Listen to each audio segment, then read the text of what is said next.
Yeah. If you want to go into this world of operating a business, you have to have massive grit.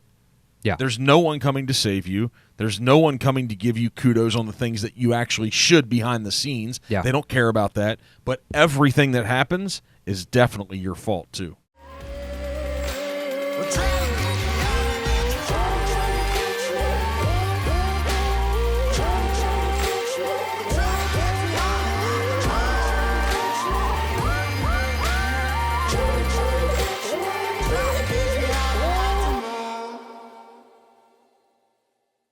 Today on The Necessary Entrepreneur, we're joined by Darrel Grumman. Darrel's the CEO and franchiser of Bubbles Tea and Juice Company. I'm pumped about the conversation today about this business. Since acquiring the brand in 2024, Darrel's expanded its presence across Central Ohio, introducing innovative concepts like mobile units and a revamped menu.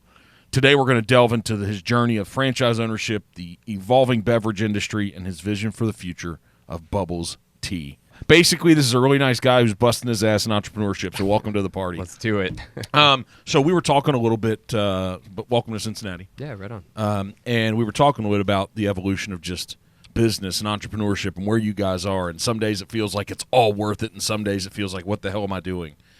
Totally. Yeah, I mean, we're about a little over a year in. We took over last year. In July, the bulk of the stores. Before that, we had one of our own, and we had another one in the works. And so, to your point, being a year in, we're like in the throes of. You hear a lot of stories about entrepreneurs and like the hardships and like the long days, the long hours, and they'll talk all day about that stuff. And I feel like me personally, I guess I'll speak for myself, is that I feel like we're right at that inflection point of feeling a lot of that, and it's starting to get heavy, right? Like, I mean, we're just at the point where it's starting to get heavy, where you're starting to, after 12 months in, you're starting to see the onion peel back, and you're starting to see some of the layers, and gaining an appreciation, I guess, for what it is to operate an organization that's, we're at like about 70 people right now. We came from like 104 when we took over, and there's a lot of that, I think, in talking to the founder, who we're really good friends with, known for many years, coming out of COVID, that there was a lot of complacency built, I feel like, across the workforce, especially in the hourly employees, people that, folks that the younger generation that doesn't necessarily need a job, right? They could always move back in with mom and dad. So like, they're like, whatever, I don't need this anymore. So it was like a weird shift that he experienced from, they need us to get a job, and now we need them. And it's like a weird dynamic. And so when we took over, we had about 100 people or so, and we found that there was just a lot of fat, if you will. And there was just a lot of people standing around waiting for the ball to drop, and the balls didn't drop very often. Yeah. And so it was just a lot of cleanup effort. What's been your guys' approach to, I think it was Warren Buffett or Charlie Munger that said, show me the incentive, I'll show you the outcome. Mm-hmm. So what's incentive look like as you guys build this? You've gone from 100 employees to 70 employees. I don't think everybody necessarily wants to be an entrepreneur, and they definitely shouldn't. For sure. But they're always looking for personal and financial and business and job growth all the time. Mm-hmm. So what's the incentive look like for these employees as you grow? What's that look like for these 70 people and all the future employees that come to work for you? Yeah, I think something that has come from some of the coaching and an EQ work that we've done in the past pops up a lot for me in the process of being a leader. And I see a lot of potential in our people at different levels. So to answer your question, I guess, is for managers, I see, for instance, there's a lady that's been with the Bubbles for a while. She manages multiples of our locations, and she's phenomenal. She's committed to it. She's dedicated to it. She puts her life into it. And for her, like, I never want to see someone stay at Bubbles, right? Like, when it comes to, we're making smoothies and boba tea. Like, I don't want you making boba tea for the next 50 years of your life. That's crazy.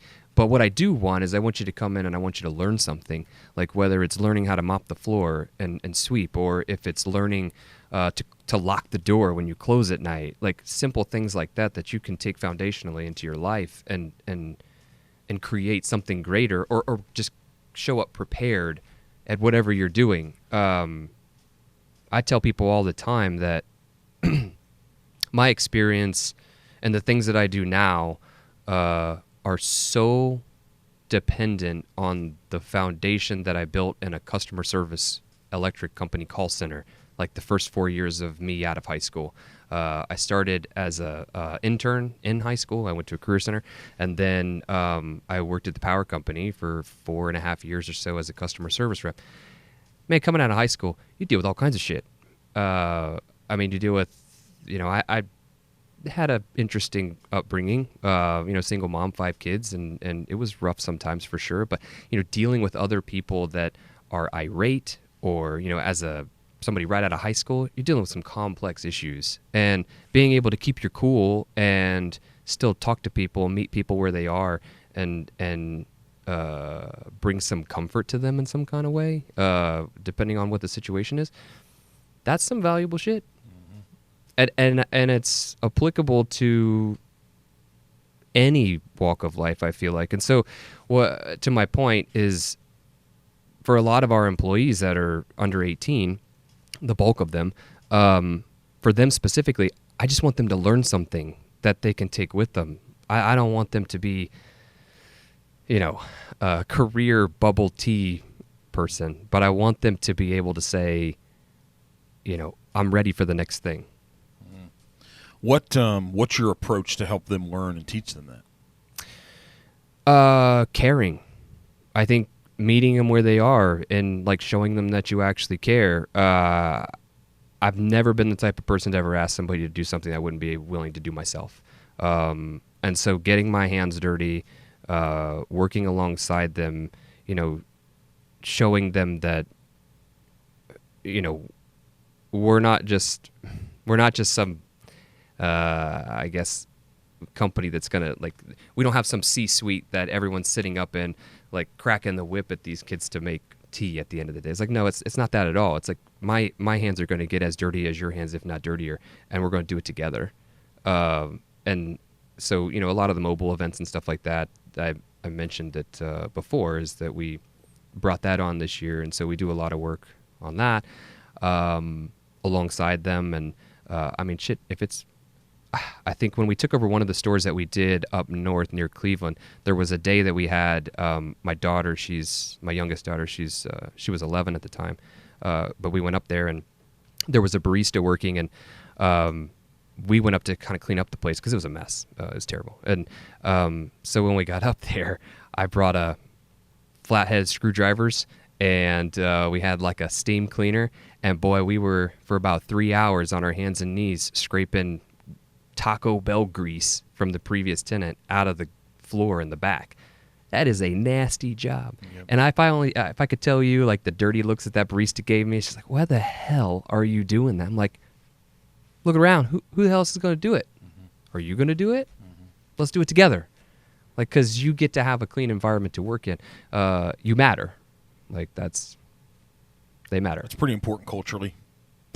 Yeah, I think so. I think some of the people that I look up to as mentors carry the same sort of grit and kind of ruthlessness to what they do, and I think on some levels it's necessary. Yeah, in a lot of ways. What those mentors, I don't usually say, hey, you have to name them or who are they, but what I know is it's really hard to do it on your own.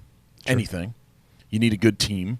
And if you have to figure out on your own, it's going to take you longer, and you're going to need more runway, and you're going to have more grit and probably more discipline, because you're going to have to make sure you're going to see it through, and it's going to feel tougher every day. But if you can find a mentor, there's a challenge in that is, who should you pick as a mentor, or do you wait for them just to show up? So as you reflect on yours, how were you impacted them? How did they show up?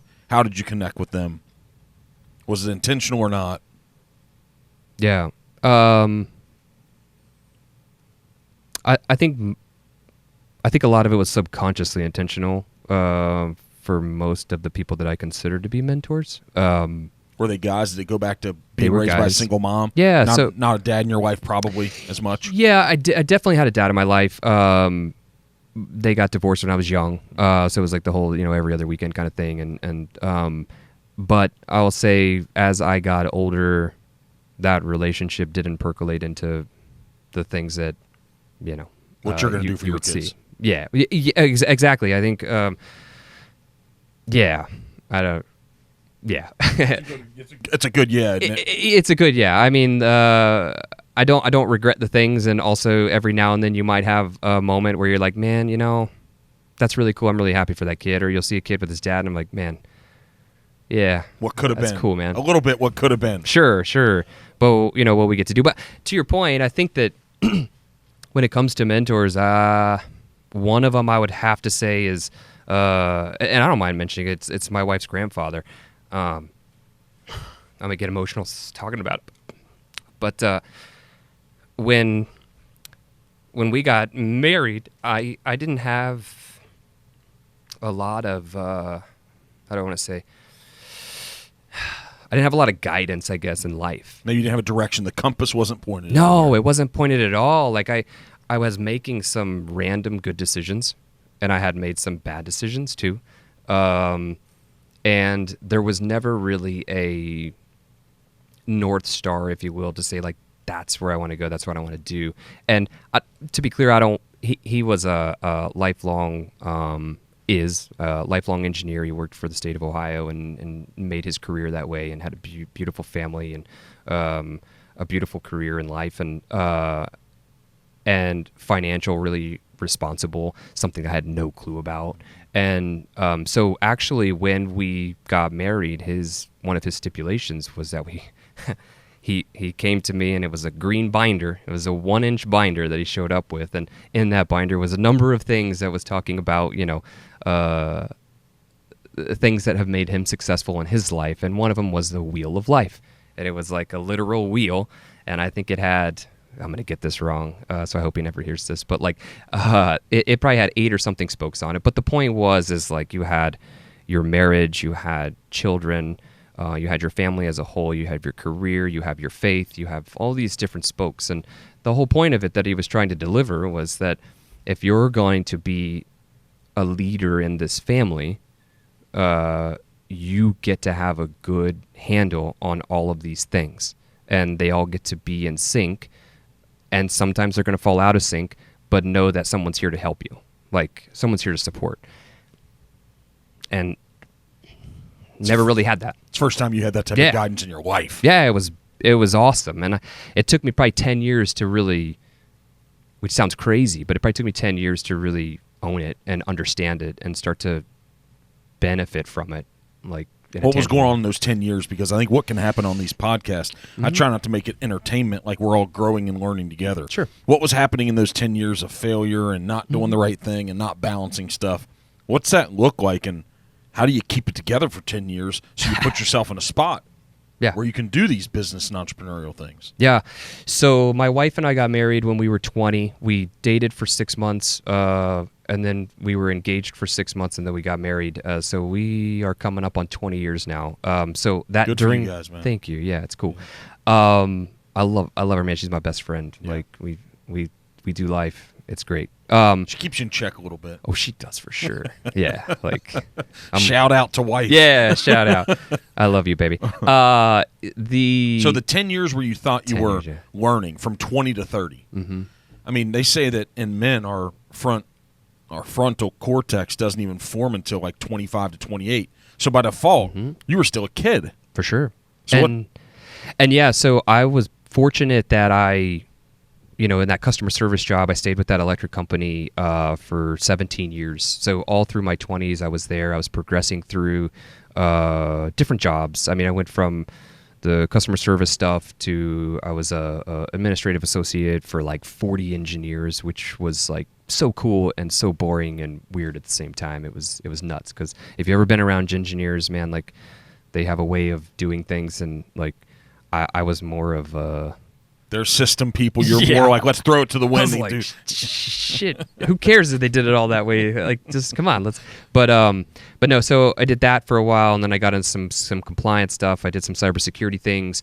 So I stayed in that path, I guess. So it was kind of an umbrella. I always felt like, because I saw a lot of people, a lot of friends of mine that would go in and out of jobs and in and out of different things, and it was like, at some point, from what I understand, it was cool to like be with a company for 2 years and then go to a different company for 2 years, and because you're gaining experience. I remember some people talking about that, and I was like, well, shit, I'm probably gonna retire here. Like, this is gonna be my forever. And then during that time, I started getting curious. I actually did some woodworking, and it started very oddly. I made my daughter a little bed for her American Girl doll.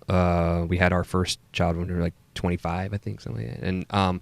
And so I made her this little bed, and I guess that was my first cut at entrepreneurial activities, I guess, if you call it that. And but I made her a doll bed, and my wife posted it. Everybody wanted a doll bed, so I started making doll beds. And then somebody's like, "Hey, can you do a desk?" And I was like, "Yeah, probably in my apartment." Sure. And so I made a desk, and then I did the dining tables. And so for about 3 years, I did, like, as a side gig, I made like 40, 50K a year. That's a side hustle. Well, in revenue and sales, Yeah. right?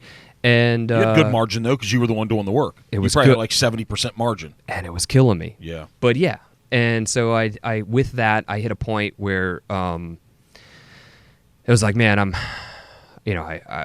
building and doing these things. I start at 8 a.m. or 8 p.m. when the kids go to bed, and I'll go until 1, 2 in the morning, and then I got to be up at 5:30 and go to work. And so I did that for about 3 years, and it hit a point where it was like, you just got to stop and or go all the way in. And at that point, I just wasn't ready.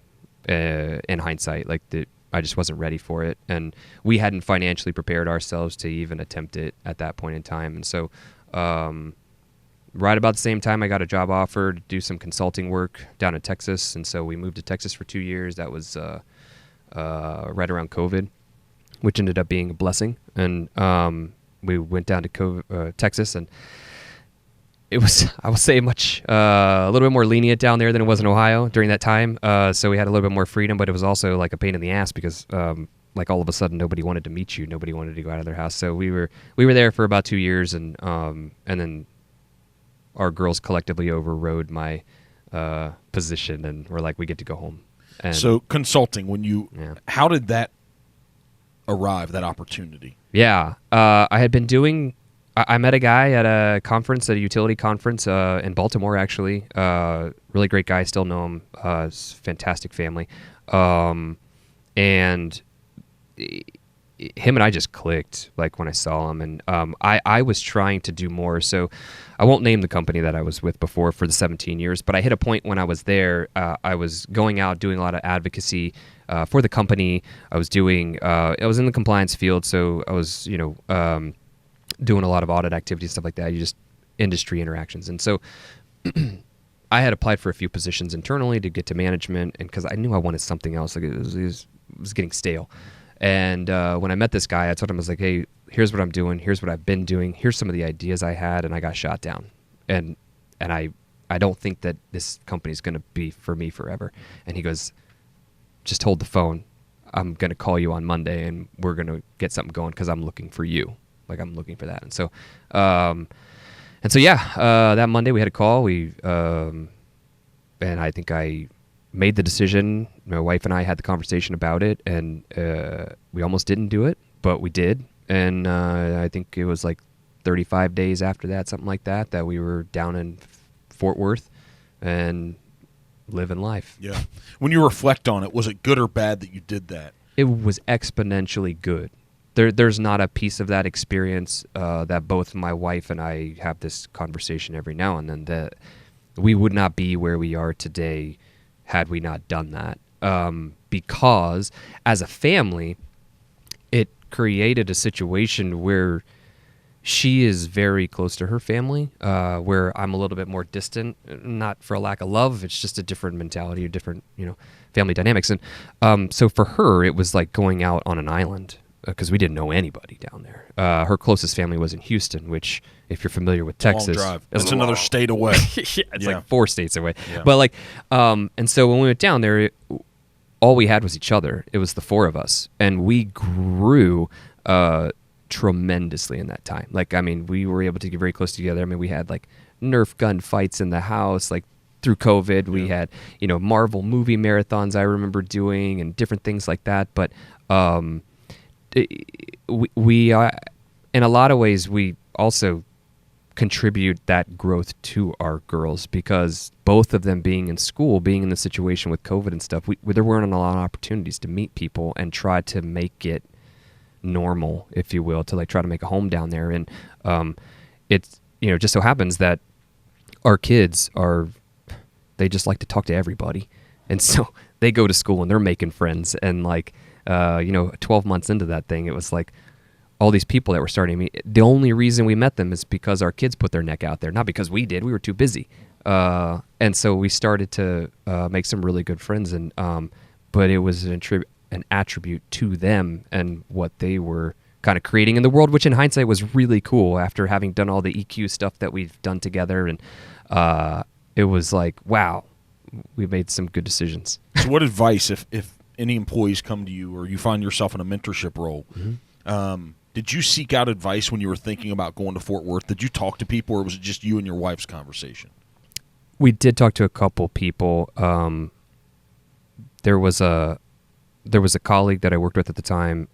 He had done some consulting himself. He worked for Cardinal Health and a few others, and he traveled a lot internationally and stuff. And so when I talked to him about it, he was like, freaking go, man. He goes like, you got to go. And so even when we talked to some of our personal friends, it was like, you guys, like, I hear what you're saying, but this is a crazy opportunity for you guys to go and try something. And if it doesn't work, like, we knew very well, like, we talked about it, like, God forbid we got in a situation where we went down there and it failed, because my wife's parents, they had moved to Hawaii at one point early on, and they got there, the job wasn't what he thought it was, and they just had a freaking container bring their whole life down there, and they lost like some of the stuff, and it was crazy. That expensive as hell, the job didn't work through, and now they're stuck on an island.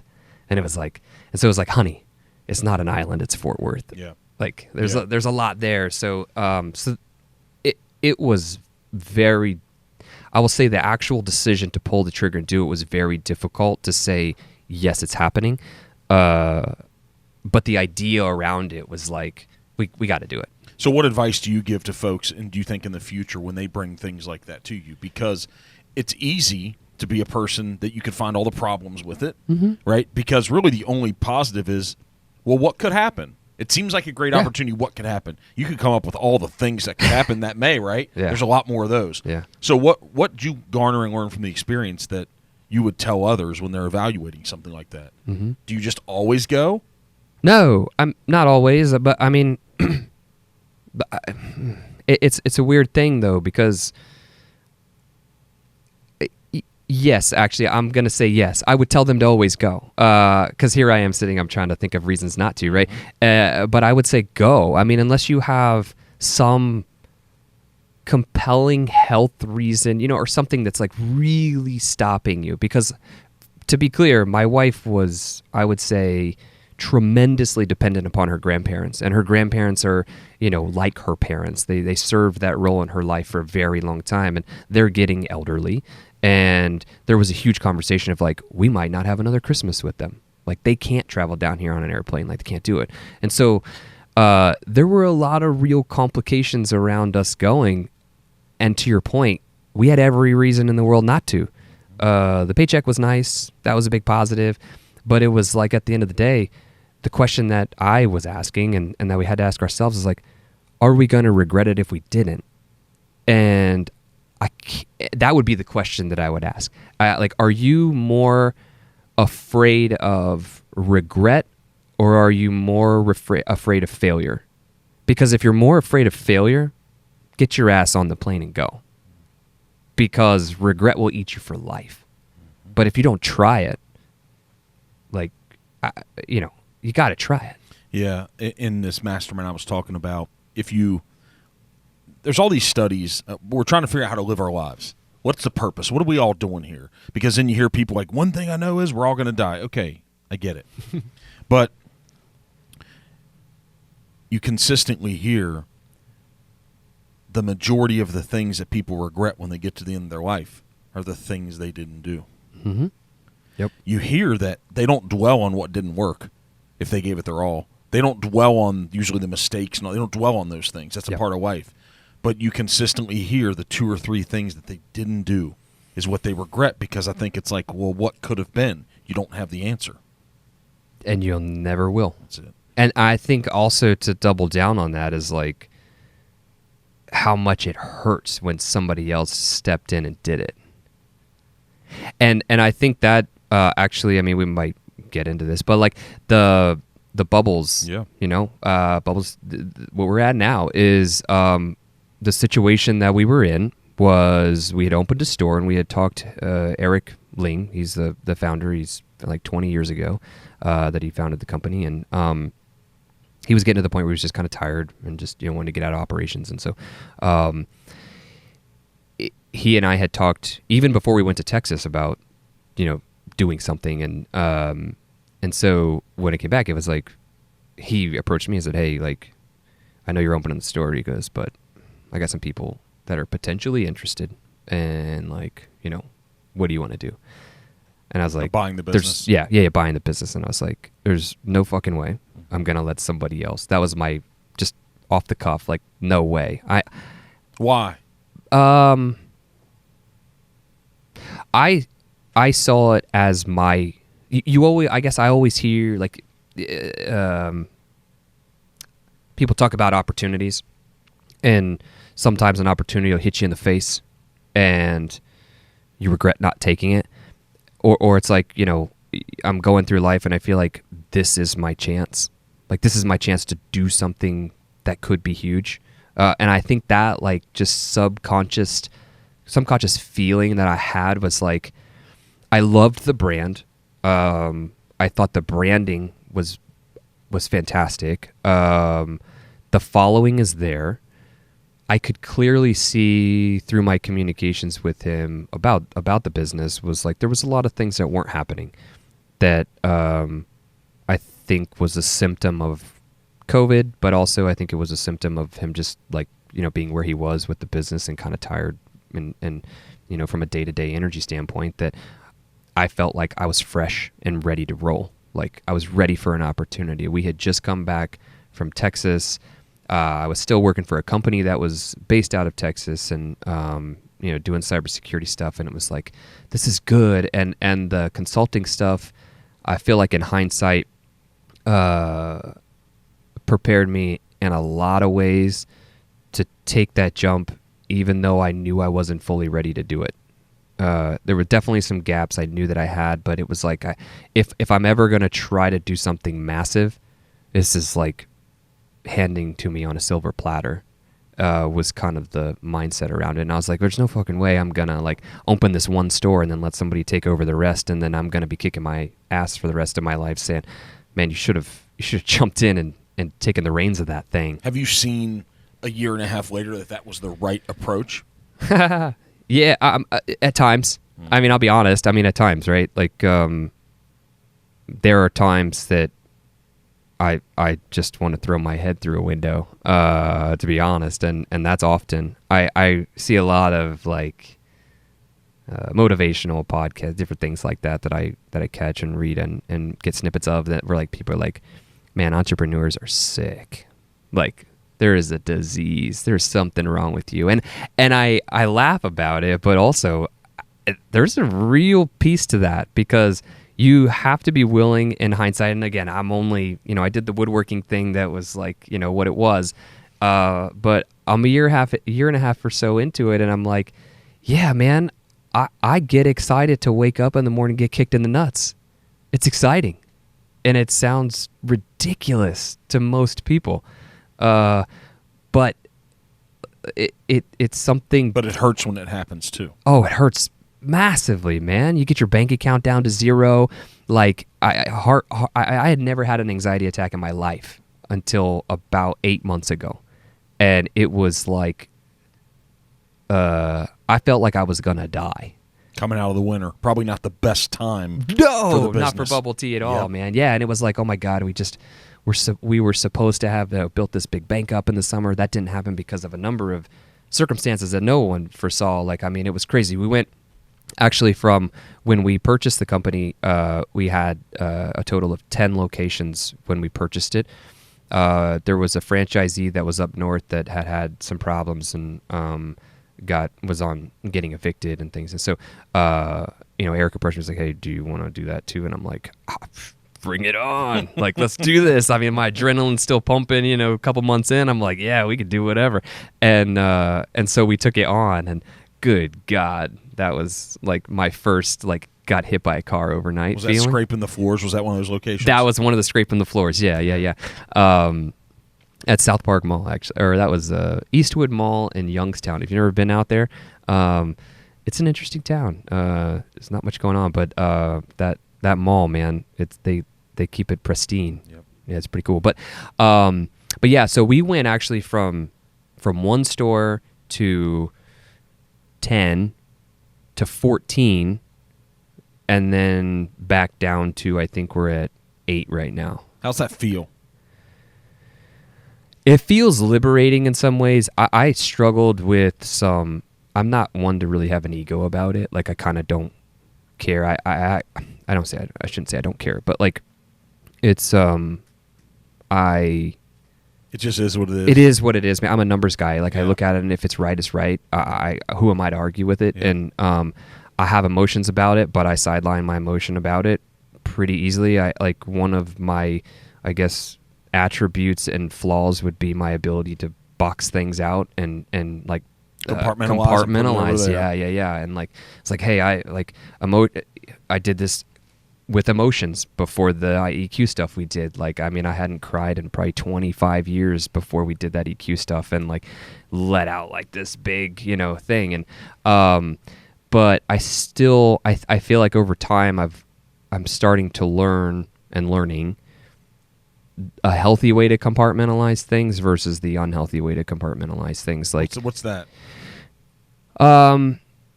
So, like, I would say a healthy version of that, right, would be if headed to a manager's meeting in the morning, and it was a rough week for the business, right? And so it's like a rah kind of thing that I got to bring to the table that morning, and I got 2 teenage daughters, so.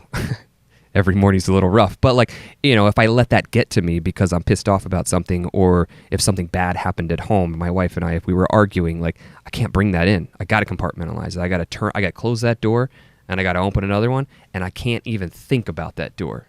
And so that's the healthy version. That's the healthy version. What's the unhealthy version? The unhealthy version is like, I mean, gosh. It all goes back to emotions for me, because I would turn off emotions to people and turn off people. So like, if I felt like something was hurting me or holding me back, instead of talking to the person, not necessarily to get a response, but to get I guess closure maybe of the issue, I would just turn it off and walk away. Like, hey, you're not working for me, so we're just door closed, done. We're just done. Just done. Not gonna.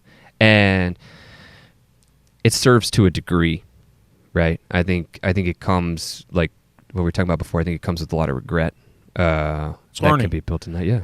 A lot of failure and a lot of losses through learning and growth. Yeah, for sure. So this journey you're at now with these 8 locations, Mm-hmm. do you feel like you have a grasp on the business now, or are you still getting that? Still getting it.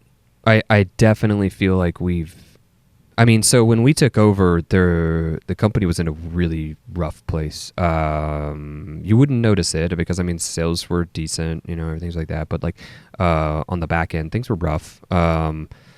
There were, a number of managerial issues that were tough. You had people just kind of sitting around waiting for the ball to drop, like I said before.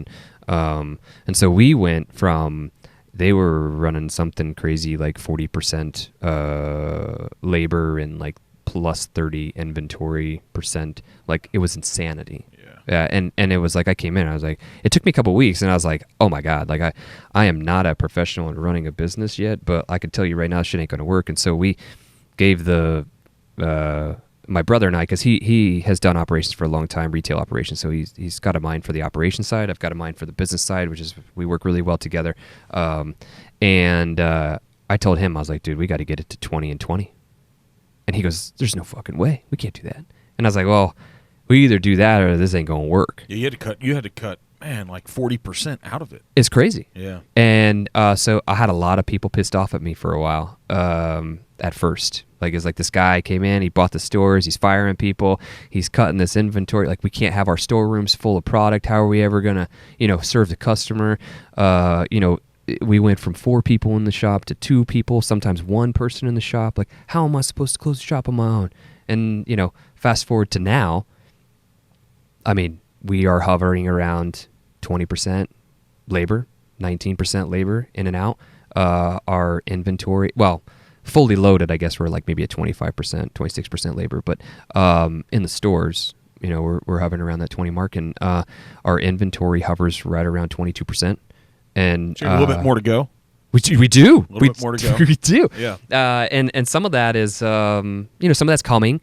And I think that's some of the optimism that I have is I recently took over the management and operations of the franchise. And so not only do I have our stores as a franchisee, but also now serving on that franchisor model role, because there are 2 other franchisees in Ohio. And I have a good relationship with them. They're fantastic operators, and they're feeling the same struggle I am in a lot of ways. And so it's been natural to be able to support them.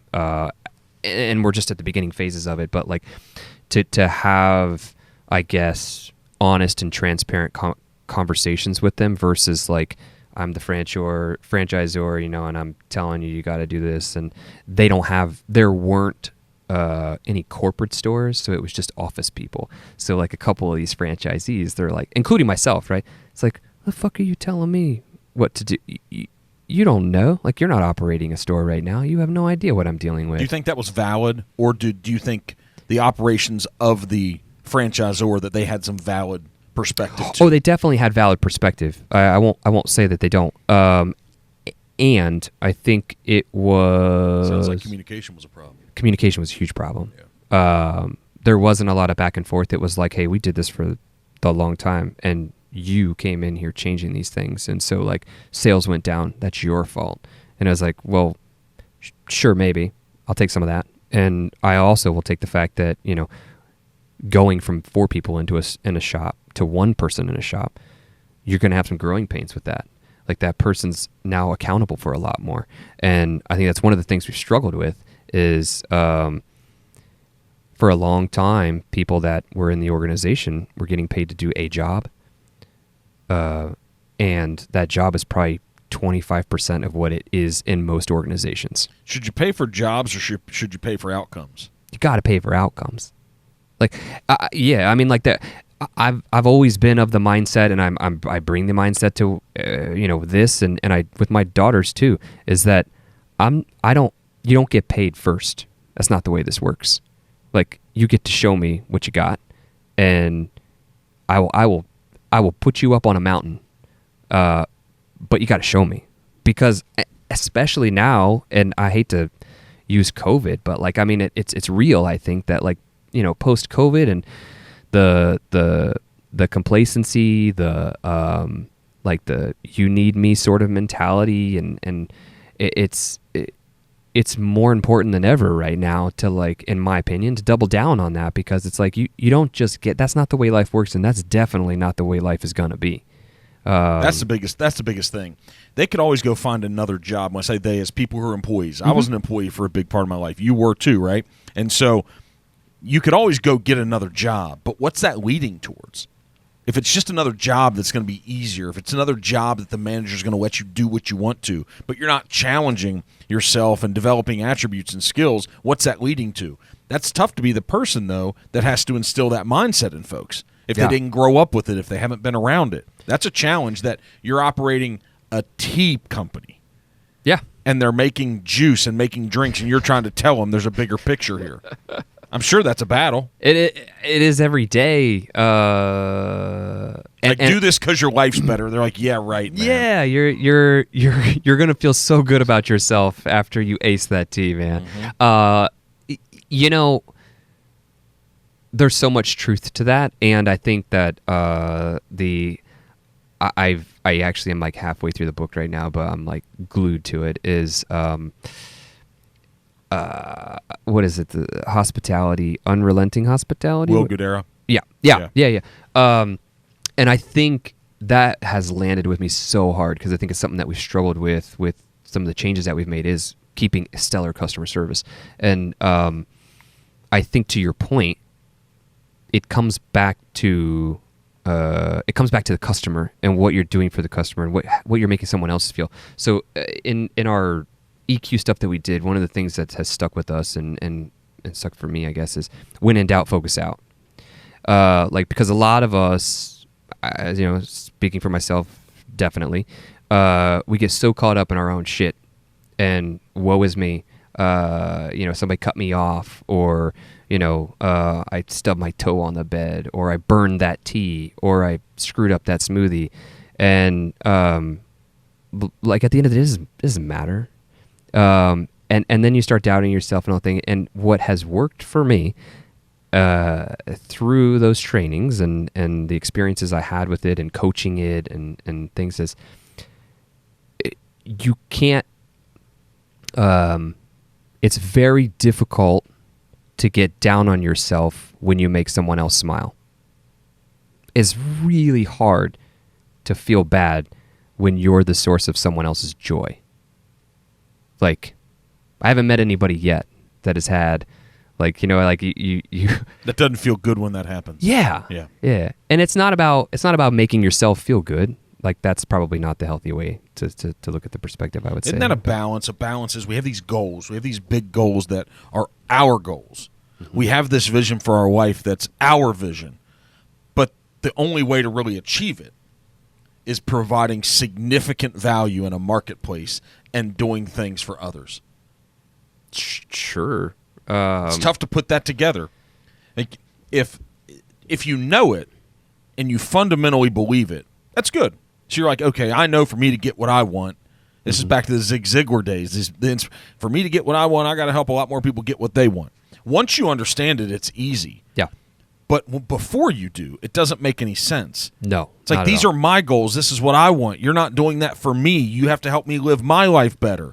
Yeah. It's tough. It is tough. I think we try to emulate. I've been trying to emulate in some ways. My 15-year-old daughter, and I were talking about this the other day. As I said, it's really easy because she works for us. Like, she does some work, and she's probably one of the best baristas we have, actually. And she's fantastic, even on her own. And she said something about the culture, and she goes, because I have been focused a lot about culture, been talking about it a lot, and she overhears these things, and she's like, "Dad, why don't they just get it? Like, I don't get it." She's like, "Why don't you just like?" And I said, "You have to understand your perspective is different because you're my child, and these are people that come from different families, different value structures, different, and not that there's anything wrong with it, but it's just different." And I said, who you are today is because your mom and I facilitated that reality for you. Like, right, we hold you accountable. Like, if you don't do the dishes, I'm gonna be on your ass. I don't care if it's 11 o'clock at night. Like, it had to get done, so you're gonna get it done. And it's about what you do when we're not here. That's who you be.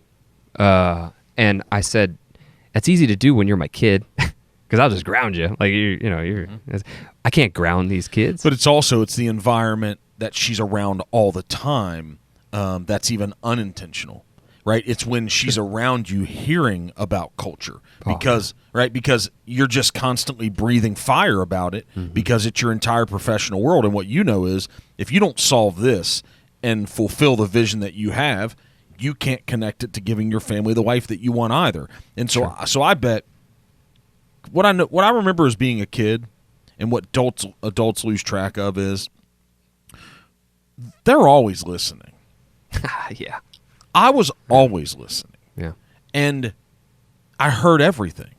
And so the culture that you give her at home, by default, she's being impacted by that every moment. And so even though you put her in the environment, it's what you go home to. It's the struggle with education these days. I get in battles with people about this. And I'm like, hey, listen, at the end of the day, when you go home at night, if it's important for those kids in that house, I don't care the reason why it's not or whatever, but if it is, doesn't matter. You can be poor. You can be destitute. Yeah. If when those kids come home at night, that it is important, it's an important part of your family to make sure they do their work, that they learn.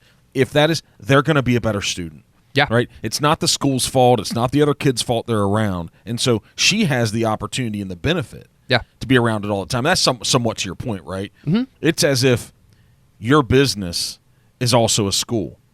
But when they leave you, they go back to the environment that they were born in, that they choose to be around, and who they're impacting. Yep. And usually that's going to have a bigger influence than the 4-hour shift they clock in for you. Totally. It was the same thing going back. I sound like a broken record, but the same thing going back to the trainings that we did, like the EQ stuff, because it was a situation where, and to be clear, when we started it, it was like you go through different phases, right? Like there's like a 3-day thing, and then you go through a 4-day thing, and then there's like a 6-month thing where you go for multiple weekends or something, and so to that point, like you have the first 3 days, I thought it was bullshit. And it's like an EOS or something. Yeah. It was, I thought it was bullshit. I wasn't going to share my feelings. I hadn't cried. I was like, I'm not doing shit. But like through it, I was like, oh my God, this is like valuable, and there's something here for me, and blah blah blah blah blah, and down the road, and like, but those people that were in that, and myself included, like the whole point was to take that first course and then quickly get to the next one, and then quickly get to the next one. Me, I thought it was a pyramid scheme at first, and I was like, this is bullshit. Like, you just want my money. Like, you just want me to be here, fill a seat. And in hindsight, the reality is exactly what you said. And it's even worse when you're an adult, because like you already have that learned structure of life and expectations and your environment, that you go through those 3 days, and it could be the most beautiful 3 days. You could feel most acknowledged you've ever felt in your life. Like you can feel like you're on top of the mountain, and then you go home and your rent's overdue, and the electricity gets turned off.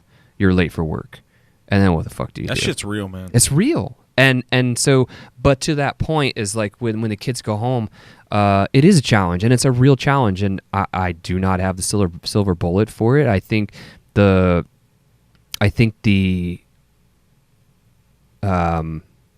meeting people where they are, whether it's a teenager or whether it's a 5-year-old or you know, somebody that's retired and you know, in their elder years, there's value to that, to understand where they are so that you can support them in creating a different result. Because give them a different narrative for life, man. Yeah, about what's possible and what they could do. But you have to hear them. You can't judge them in the moment, right? You got to say, hey, listen, I don't know how this happened. The reality is it did, and I got your back while you're going through it. But just so you know, it can be different. Yeah, it can be different. Like, I mean, having a clean store, for instance, right? Like you know, I had a lot of friends when I was younger. Their houses were a mess, man. And even in my own experience, I didn't have the best. What's that say about my messy office? I mean, it's pretty bad, man. I'm just kidding. You're going to have judgment right on the other side of there. Oh, my gosh. But, I mean, it's like, you know, them being able to come into a clean environment and say, hey, I feel safe here. Like, maybe it's not like, you know, I'm not in danger of my life, but I feel safe in the sense that, like, I have a spot for my things. I can come in, I can lay my jacket down. Nobody's going to mess around with it. I can, you know, I have snacks. I have a microwave. I have a clean place to take a little break. A clean place to sit and take a break. Like, there's music playing. It's uplifting. Like, but that translates to the customer too. Like, it's all cyclical. Like, I think something I've heard on one of your talks before, they were just talking about like that customer experience, but it starts with the employee experience. Because if your employee experience sucks, I got news for you. You ain't ever going to get a customer in that door that's going to ever come back. Yep. It's never going to happen. Yep. So how the hell do you grow this thing? from 1 to 14 down to 8, what's the growth trajectory look like here? You just give you $1 million and you're good to go and we'll open a bunch of stores. Let's just do that. Yeah. Like, oh my God. I mean, from here, right, I think there is a reality of, it's not hidden to anybody that like brick and mortar is tough. It's really tough right now. The economy is not kind. Money is not cheap.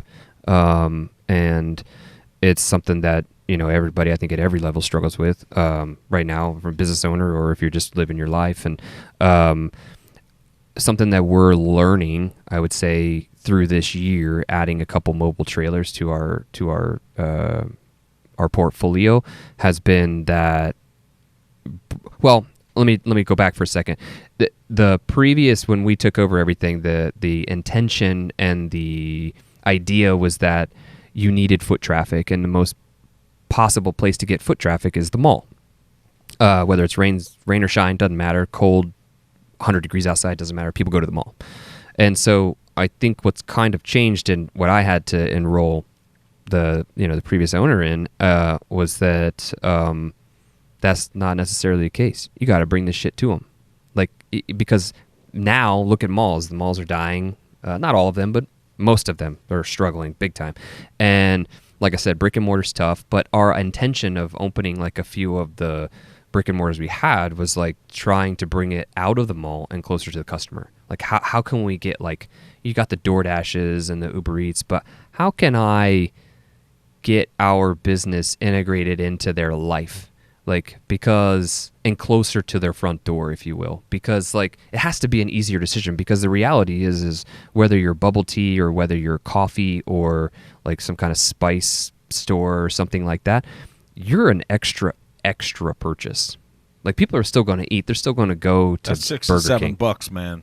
Yeah. It's extra. It is. That's beyond the dessert. That's a different category of a thing. Exactly. Yeah. You have to consciously make a decision that, hey, I'm going to go get tacos, and then I'm going to go over. I'm not going to get a drink. I'm going to go over to Bubbles and get a bubble tea, or I'm going to get a smoothie.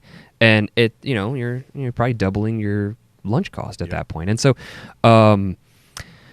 that, that's real. So bringing the product to them and making it more of a, hey, this is something you can't live without. I think that's what I've told the employees and our managers, our team members, is like, we get to make this non-negotiable. Like, especially with our managers, my brother and I have this conversation often, is like, Bubbles gets to be non-negotiable. Like, you have Bubbles in your life because it's great and you have a fantastic experience. You come and there's music playing, like, people are happy, people are smiling, like, you feel good.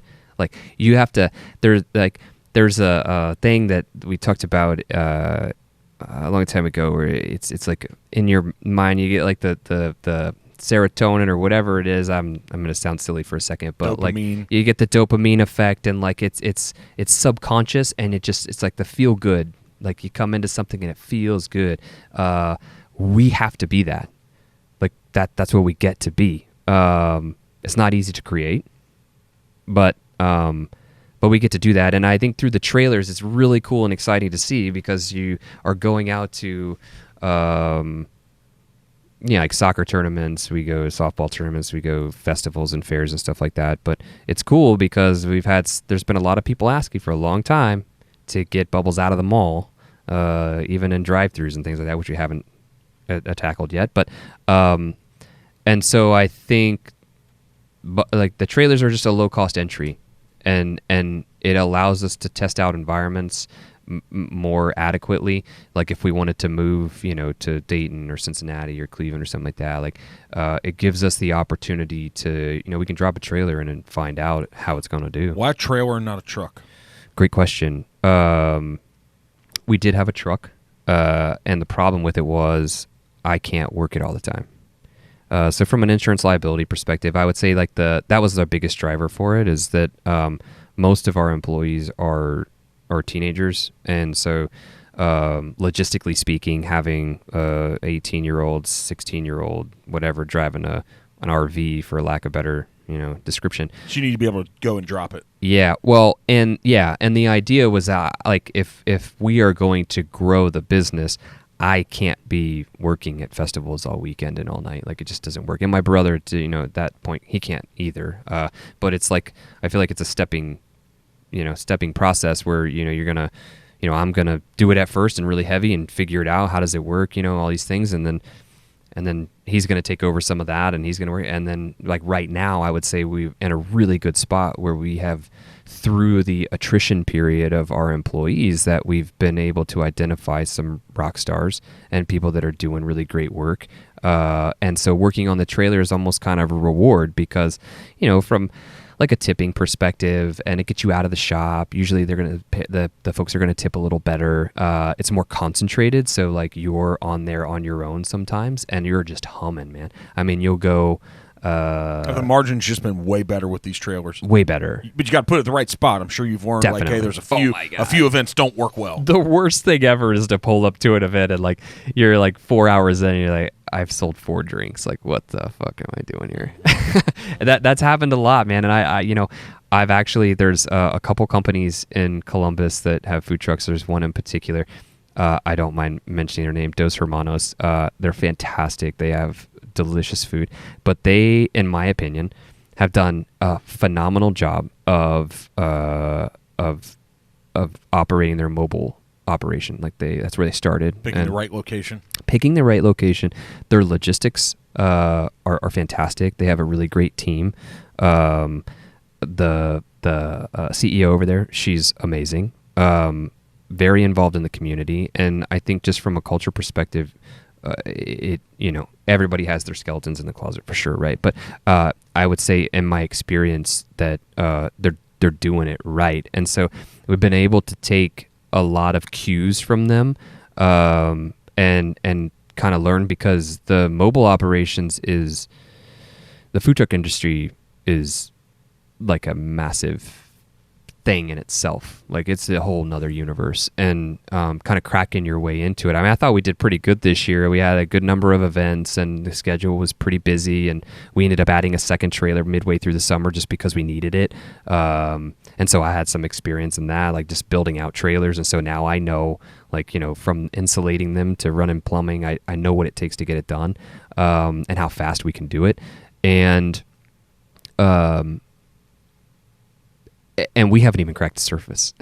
Like, there's so much out there still available to us. Like, but to your point, it is very calculated risk, and it takes a lot of time and energy to scroll through and be present to the opportunities that exist to make sure that, you're not putting yourself in shitty situations and missing out on opportunities that are much bigger than, where you decided to park it this weekend. It will happen, but it's definitely going to take some time to kind of grow through optimizing what it looks like to operate it. Do you see that's your growth? Big Is time. it those mobile ops? Big time. I think even from a franchising perspective, like I said recently, moving over into that, putting that hat on, my vision for Bubbles, I guess, from day one is, I said I want 50 stores. From day one, and I still have that vision. It looks a little different because I think now my brain is like, okay, I've seen what I've seen, and we're growing, and I'm still learning. I have a shit ton to learn still, but the way that the economy is going, and I think the demand from the customer and the explosion in popularity of food trucks, and just the nostalgic of having that.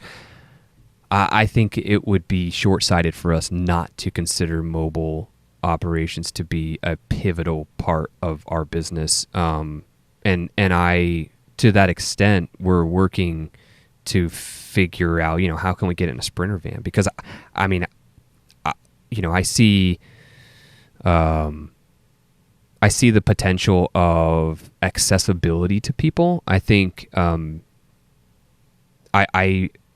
to the budding entrepreneurs that like want to do something, I think what came to mind for me was a conversation with my oldest daughter. We talk a lot, apparently, but she wanted to do a pizza trailer, And I was like, oh, yeah, we can do that. That's cool. And it's like, but what does it cost to get into that, right? Like, and we kind of went through the numbers and had the conversation about it, and she's still interested, and we were going to do something with it. But what sparked my mind, though, is like, how many people are out there? I don't care if you're 18 or if you're 30, like, you're trying to figure something out. Like me with the woodworking, doing that. Like, I tried to figure something out, and it almost worked. Almost. And if we can make this more accessible, we have a stellar product. Our branding's great.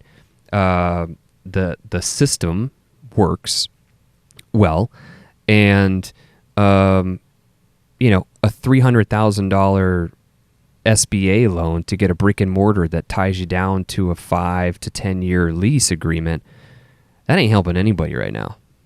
Like that's tough, and not just an extra kick in the pants is like having to go through the grueling process with some of these landlords to prove yourself, and you're like, dude, I'm just trying here. I just want to get something started, and it's almost impossible. Like some of the they want to see history. It's like, I don't have any. I don't have any. I'm trying to make this happen. Yeah. They want to see financials. Like, I don't have any. Oh my God, I went through this like a couple months ago. We just opened our newest location in Grandview. It's a brick and mortar. We opened in January, but as we were going through that process, it was like, well, we want to see tax returns. And I'm like, I don't have that. And they're like, well, sorry. I'm like, what are you talking about? Like, we have cash flow. I can show you cash flow. I can show you, these things. Is it great? No. But here's also why. Like, here's the story why. And but that's what you had to do. You had to sell the story. Oh, we had to sell the story. Like, you have to. But there's a lot of banks that don't even want to listen. Yeah. Did you have to pay for the build out? Were you able to borrow that? The landlord probably didn't participate in it too much. No, they didn't participate in it. They don't in retail much. Nah, not in retail. Usually, like in a mall or something, they'll usually give you some, something or another. But I mean, you could always like negotiate like some free rent or something. That's what you could do. Whatever. Take the sales you think you're going to take. Yeah. Yeah, the sales you think you're going to have. Yeah. But did you borrow that, or did you fund it through? It was borrowed. Yeah. Yeah. So we're, how's that 8 to 10% rate right now? Oh my God, I'm gonna beat my head on the table. Yeah, it's not pretty, man. And it's tough. Not to sound woe is me, because I don't go that. Yeah, there's nobody out here that's going to care. There's not. Yeah, it doesn't matter. They're not going to care. Just make me your tea and shut up. Exactly. Like, it doesn't. And make sure it's good. Make sure it's good. It better be fresh. Yeah, like, and you hopefully you priced it enough and you're selling enough you can pay your bills. Yeah. Because I want to come back here next week and get another one. Oh my God. Like, shut up, Darrell. Yeah, that's right. I mean, but that's the reality. We're laughing about it, but that's it. No, it is. Because when I'm a customer and I walk in there, I have questions. I don't give a shit. No, it doesn't matter. It's your job to run it. Sell me the thing. Yeah. And make me feel a certain way. Yeah, and don't make it expensive, because if you make it expensive, like you don't deserve to make that dollar. Like, you kidding me? That's some of the best laughable moments I think that I've had entrepreneurial wise is the criticisms that come in, and I think I don't know if what do you do with them? You're not supposed to read the comments, man. Oh my God. Well, it's not even reading the comments. It's like the face to face. Like, sometimes people are bold, man, and it kind of makes you chuckle. Going back to kind of maybe what it takes, like entrepreneur wise, what I've learned is like, you gotta have a thick skin, man. Yeah, you get no credit, man. You have to give all the credit to everyone else. This is the reality. Yeah. If you want to go into this world of operating a business, and it's going to be anything more than just you doing something. If you're going to interact with customers, if you're going to have employees, get ready, because you get none of the credit until one day it looks like you were an overnight success and you're making millions of dollars, and they all want to give you all the awards. That is the only one moment in your entire history of being an entrepreneur. And it's like, what about the 22 years? No, it's about everyone else. Yeah. And you have to be okay with that. And, you have to develop this ability also to be very humble in the moment, but you have to have massive grit. Yeah. There's no one coming to save you. There's no one coming to give you kudos on the things that you actually should behind the scenes. Yeah. They don't care about that. But everything that happens is definitely your fault, too. 100%. Right? You have to own it. There's no bitching about it. There's no crying in it. There's no crying. No. I will tell you, though, actually, you say there's no crying, and I'll challenge you on that. Okay. Well, no one cares about the tears. Nobody cares about when it. you're crying about it, they're like, suck it up and come back for more. They're like, you're doing fine. I bought 4 teas from you last week. That's it, man. And you can't, here's the thing. This is an only environment, because even some people hearing this, they're like, oh, stop bitching about it. No, we're talking about the reality of running a business. It's real, man. That's the loneliness Yeah. and those moments where no one can help you. Yeah. And that's the moments that you decide if you've got what it takes to keep going and make this shit happen. So I have had a number of, speaking on that specifically, like that moment, right? And I've had a number of those moments over the last year where I have like this aha moment where I'm like, this is it. This is where, like, you cried 3 times in your car, a week because you just got to get the frustration out, and it's like real. But I had these moments where it's like, yeah, this is where people give up. This is it. This is it. Like, this is the moment. And like you said, nobody gives a shit. And you know what? They don't have to, because they have their don't. life. You're the one who said you wanted to do it. Yeah. So suck it up. And it hurts, man. Yep. And it's like, but it goes back to what I said about, I feel like it's a disease. Like, entrepreneurialism is a disease. You made it sound like a disease with the word. It is. Yeah, it is, right? I don't know. How do you say that? Entrepreneurism? Yeah, whatever. Entrepreneurialism. Yeah, there you go. I have to be able to say it like that. Yeah. Well, If not, this thing's a bust. yeah. But, I mean, it's a thing. And it's addictive, too. Because, for the people that are in it and that are committed to it, there's no other way. What's that look like? So, all the brilliant people, the me's and the you's, and all the people that are going to start businesses and carry our economy forward when we're gone. Why do we do this? One of the things that the first thing that comes to my mind is something I saw a couple months ago. There, somebody that said, being an entrepreneur is chasing something and giving up your entire life for a thing that you have no idea is ever going to create anything. Like, you have no idea, no guarantees of the outcome. There is 0 guarantees. But for some reason, you are willing to put everything on the line and commit yourself to it because it's possible. And it resonates with me massively, because there are a lot of things you got to give up. There's a lot of things you gain, but there's a lot of things you give up. And what does it look like? I would say, I mean, it's family-wise, like, we've had a lot of challenges with it, like just time. I also think that, though, we've been able to create some flexibility, like, as an entrepreneur. I mean, I get to have breakfast with my kids every day. I didn't get to do that before. I can go have lunch with them. Didn't get to do that before. I can make it to most of their events and things like that. Didn't really have that flexibility before. And so the pull on life is hard. You never turn it off. You're working 7 days a week. You're taking, your computer will, of course, be attached to you when you go on vacation. There's no real vacation. And it's being okay with that, because you're committed to something that's bigger than what you're currently up to. That vision is there. Whether you have a clear picture of what it is or not, doesn't fucking matter. It's just something that's inside of you that you're like, it's right there, and I'm gonna keep grinding until I see it. I'm still, it's still pixelated, and that vision is coming together, and it's a hunger, I guess. I don't know. What do you wish that someone would have told you before you jumped out on this endeavor? Something that somebody told me? What do you wish that somebody would have told you? What do you wish, reflecting back, it's like, damn, I wish I knew that. I wish someone would have told me that. I would say, like, the emotional, physical strain,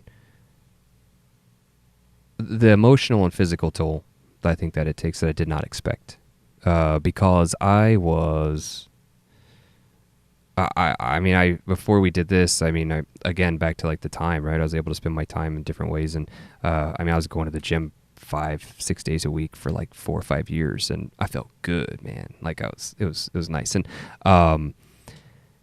And I get into this, and I'm like, at first, I'm like, yeah, I keep going to the gym. It's fine. Like, I'm going. And then, it just starts to get real.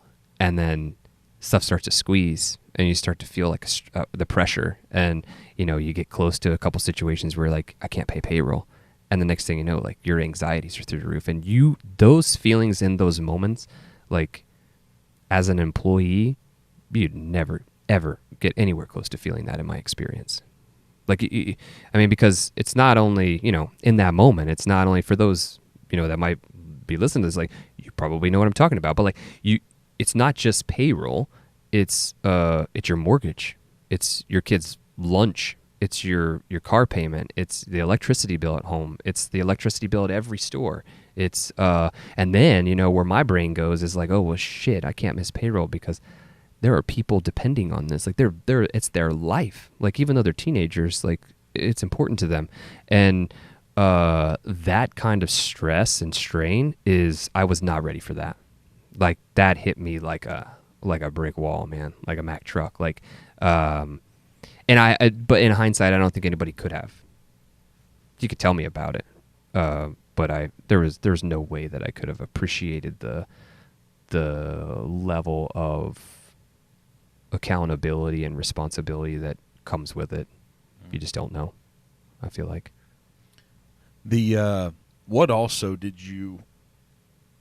What's something that you believed strongly previous to acquiring Bubbles and previous to going out and being a true entrepreneur? What's something you believed really strongly that now you don't?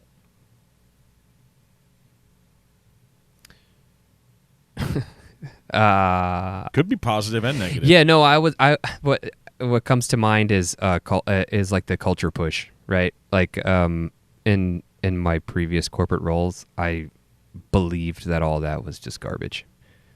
Like, I was like, man, we gotta go to these big parties and the company's spending all this money. Like, why don't you just give us bonuses? Like, what the fuck are we doing here? Like, this is crazy. You like, they'll rent out like the zoo, right? Like, and you go to the zoo, I'm like, oh my God, like, I got work to do. Like, what the hell are we talking about? And then, like, the emails that you would get about, like, mission, vision, all these things, and these are our core values, and I'm like, whatever, it doesn't feel like it, right?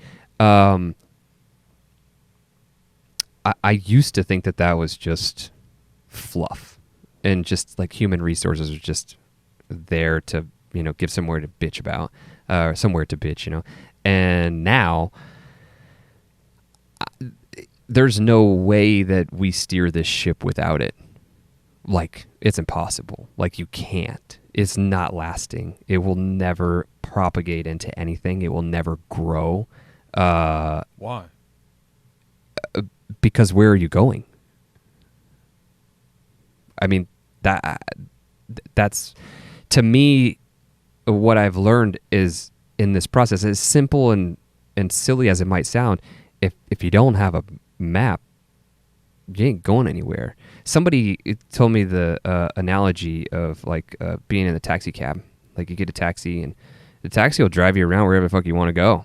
They'll take you all day long. You ride day and night.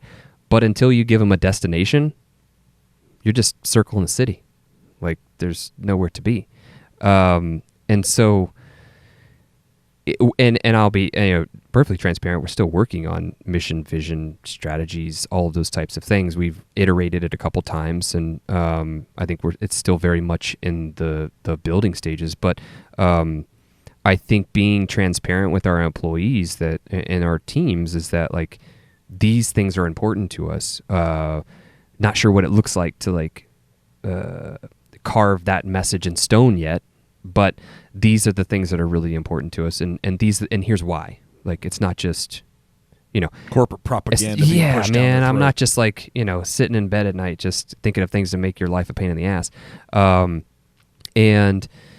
But it's so true, though. Like, having that North Star, which sounds so cliche to me, because I remember being in a meeting at the utility that I worked with that they kept saying North Star probably 100 times in this meeting, and I wanted to just throw up. But it's true. Like, you have to have something that you're shooting for. This is where we're going, man. Yeah, and this is what we believe is going to get us there. And we're going to get there one way or another. Oh, there's no doubt. There's no that's one thing I guess I've learned too is that the result is non-negotiable. You have to be defiant in the face of everything. You got to be ruthless. Yeah, man. I had this conversation with our daughter recently, both of them. It's something I saw Joe Rogan. I think it made this comment, and it was like pasted everywhere. But he's like, your generation right now is the weakest generation that's ever been. All you have to do is be a little bit ruthless. Just be ruthless, and you will lead everyone. You'll crush. It might have even been Dana White because they're buddies. It might have been him. Maybe, yeah. It might have been I Dana think White. that's what it was. Yeah. He's like the opportunity that this next generation has, and what I would do is I would even frame it for us because I don't think it's just them. If it's that whole thing about strong people create weak people, but right. And so your all's goal. I don't have kids. Your all's goal was just to make their life a little bit better. That was your mom's goal for you. It's your goal. At some point, you're going to take all of the adversity out, and they wouldn't have developed any of the strengths to meet life when it truly gets hard. That's the problem. Like, so it's admirable that parents say, I just want them to level up. I want their life to be a little bit better than mine. All the tough parts of my life that were massive struggle, let me take that out because it sucked. That's a bad part of life. And even though you don't say it, that's what you're trying to do. Because you're always worried about them and what's going to happen to them and when they're sad and upset and stuff. But the reality is they got to go through it. Yep. And by going through it, that's because so many people think it's about making money or it's about the position or it's about the company. It's about the person you are. Yeah. Because the person you are and you become, that equates to what you can accomplish in life. Well, and the person you want to be, like, right? I mean, if you are the person you want to be and you're traveling down the path that creates happiness for you, everything else will come. And it's because if you're a person that believes that we can almost do anything we put our mind to, like there are a few limitations. I'm not 6'6", I'm not the most athletic specimen, but when it comes to these business endeavors, when it comes to getting a promotion at work, when it comes to further education, if you need to get another degree to do the thing, pretty much all of us now have a shot at that. For sure. If we're on the IQ spectrum, if we're born and fortunate enough that we don't have these disabilities, we all have the same opportunity. And if you believe that and understand that, that's the person I'm talking about. Yeah. That says, I want to take it from 8 stores to 50. You have to accept there's going to be massive struggle. You don't know how you're going to get there. You know you've learned all this stuff, but what you learn is not going to get you to the next 42. But you're like, our North Star is 50, and I believe we can get there. Right. And then you design the business plan, and then you get busy. So many people just are waiting. They're just waiting. Well, they're trying to design the plan before they come up with the destination. So it doesn't. Right? So it doesn't hurt. Let me get the perfect plan, so it's not hard. Yeah. Let me take all the adversity out of it. Let me take all the pain out of it. No, that's what the journey's going to be. Yeah. So it's the person that you become that's willing to travel the journey that makes that commitment. Agreed. So how do you get to 50? Ah, damn. All that. Right. I mean, but I think 50 now, I started to say before, I think, is that 50 now looks like, I mean, maybe that's 25 stores and 25 trailers. I don't know. But that's fine. And it's fine. How do you get there? Yeah. So, but we get there through scaling, and in the way that do the right things and the money will come. That's where my brain goes. Is as cash flow is king, of course, but do the right things and the money will come. Right? Do it. Be good to the people, and your system will grow. Make a good product. Make a good product. Be consistent. I think some of the things that we're still working on that I think is going to help substantially in the short term is some of our approaches to customer service and the way that we handle the customer. Like I said, we've gone through a lot of attrition, and I feel like we're finally like honing in on what it is to, like, whether it's scripts or whatever it is at the register to just reinforce what the expectation is and those kinds of things that I think that is first. Tell me if this isn't simple, and I've never worked in your stores. I've never had one of your drinks. Oh, my God. If I I'm almost sitting- brought them this Well, I don't morning. know what the hell you're doing here, and you didn't. Damn it, I know. So, Yeah. Right, so Oh, my here's God. I'm assuming I could be, somebody could come through the door. Yeah. This would be my mindset. This is where I would start if I was starting a company or had a franchise, if I was a franchisee. Mm-hmm. Every customer that walked through the door say, hey, what can I do to make sure this drink tastes the best it possibly could for you? Say your question again. No, it's not even, this is my Oh, approach. got it. I would say Yes, to them, this would yes. be my mindset. What can I do to this drink and for you to make sure that this drink tastes exactly the way that you wanted it to, Yeah. and it's an awesome experience? Yeah. Like that's all that has to be done. That's it. It is very simple. Actually, I tell them a lot, man. Like we almost made it our mantra jokingly is like, it's just fucking tea. How can I make it all taste it the is. exact way you want to and you're pumped about it? Yeah. That's it. Just ask them That's it, man. and give them exactly what they want because you have the ability to. And we have every option that they could possibly ever want. Like, you know, Smile while you're doing it and make them the drink. and give they're them gonna a be pumped. smile. Like, Yeah. I mean, God, smiling is so underrated, man. Yeah. Like, you know, we had our company picnic. We did like an end of the summer thing and something that they'd never done before, and so it was I'm embarrassed to say that it was a pretty meager turnout. No, who cares? I What was know. there, like 15 of you? Hardly. Okay. And I was one of our managers who, again, the one I was talking about before, she was there, and she was quick to remind me that, like, she goes, this is the first time we did it. She goes, Darrel, and she's like, I actually enjoyed myself. And she goes, so, like, you don't, like, this is good. She goes, this is step one. And it's one of those moments where, you know, you're surrounded by people that you're hoping are going to be influential in the way that we grow to scale, right? And she's one of those. You actually do want her to be with you for life. Dude, for life. Okay, because I think love this earlier we woman. might have said the wrong thing that you didn't want her to. We were talking about employees. You do want her Oh, to. that one specific, yes. She Yes. gets to stay with us For forever. life. Yes. She doesn't have options. Yes. Yeah. No. Yeah, she doesn't have options. No. What have you learned from her? Man, that's a great question. And I don't apologize putting you on Front Street. That's what. No, it's okay, man. It's good. Because she actually was the one that trained me when I came in. So when I came in, it wasn't required, but I was like, I get to do this for 2 or 3 weeks and make tea and figure out what the freaking crap is going on behind the register before I go in here and start telling people what to do. That's stupid. And so she trained me, and she was the one, I think, that instilled in me the most that we're just making tea. It's not hard. Because my mindset, right, coming into this is like, I'm about to take over 100 employees. The biggest team I've ever led prior to this is like 15 people. And those people were seasoned professionals, like consulting, going around to some of the biggest energy companies in the world and, you know, taking care of cybersecurity stuff. Like, this is a very different thing. And so to me, it was like this massive mountain, and she calmed me in a lot of ways in like those first couple of weeks to be like, dude, we're just making tea. It's okay. Like, just cool it. And the thing that I love that she brings to our team is, in any of the teams, because now she went from just managing one store to we have her over 3. And, you know, she will be a critical role, critical part to our training process going forward. But like, where she's no bullshit.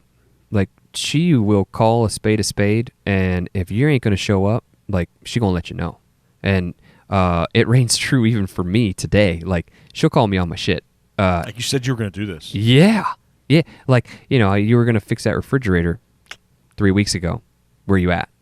And I appreciate and love it. And at the same time, she loves her teams like no one else. And when people are doing what they're supposed to be doing, she makes them feel appreciated. She makes them feel like they have a home, they have a safe place to be.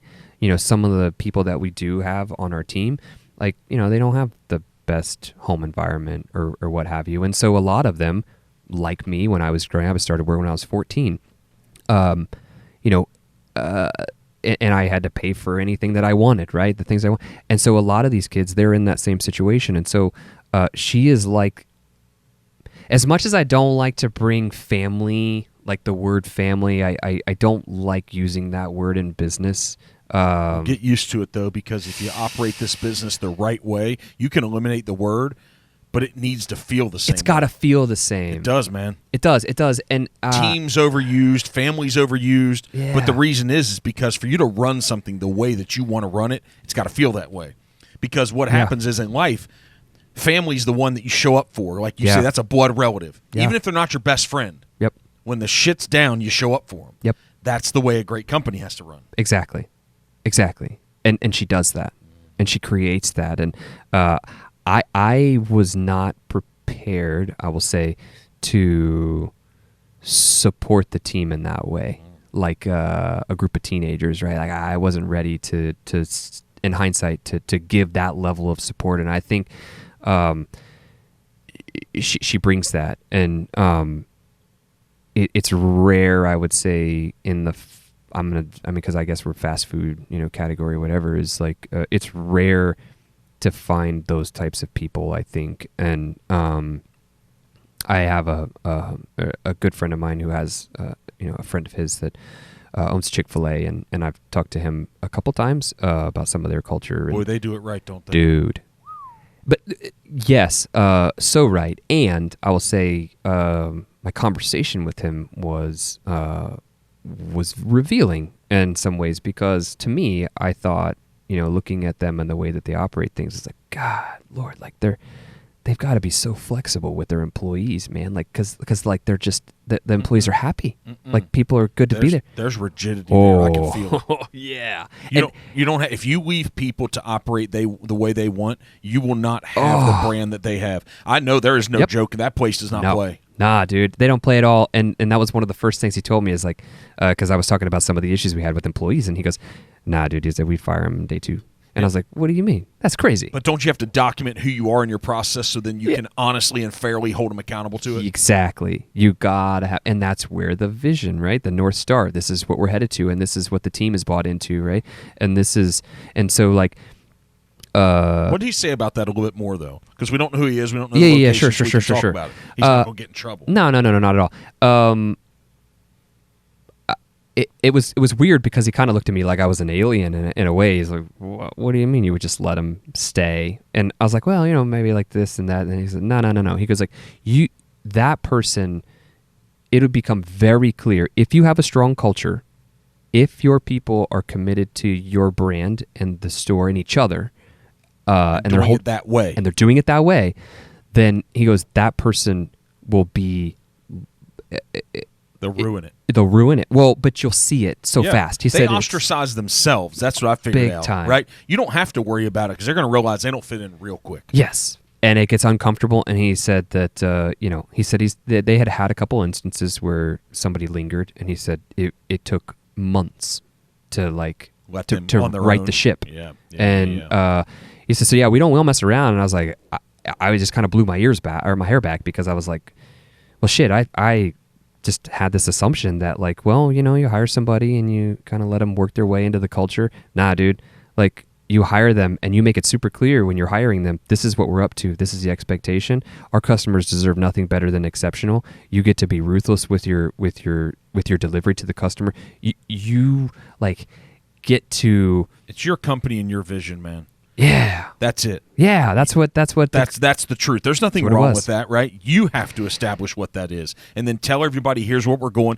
Get on board. I'm going to treat you amazing if you get on board. But if not, that's okay. Totally fine. You just can't do this with us. Yeah, and I think that was harder for me to land with myself over the last year. Yeah, I had to go through that. Man, that's hard because it's like because you care about people. I care about people, and I was that kid a lot of times growing up where like. I knew I wanted it, but I kind of just wanted somebody to challenge me. But you know what? Somebody needed to help you redirect yourself to say this isn't okay. Yeah, they had to tell me no. Yeah, we think we're actually doing people a service by being nice to them and pleasing them. We are not. No.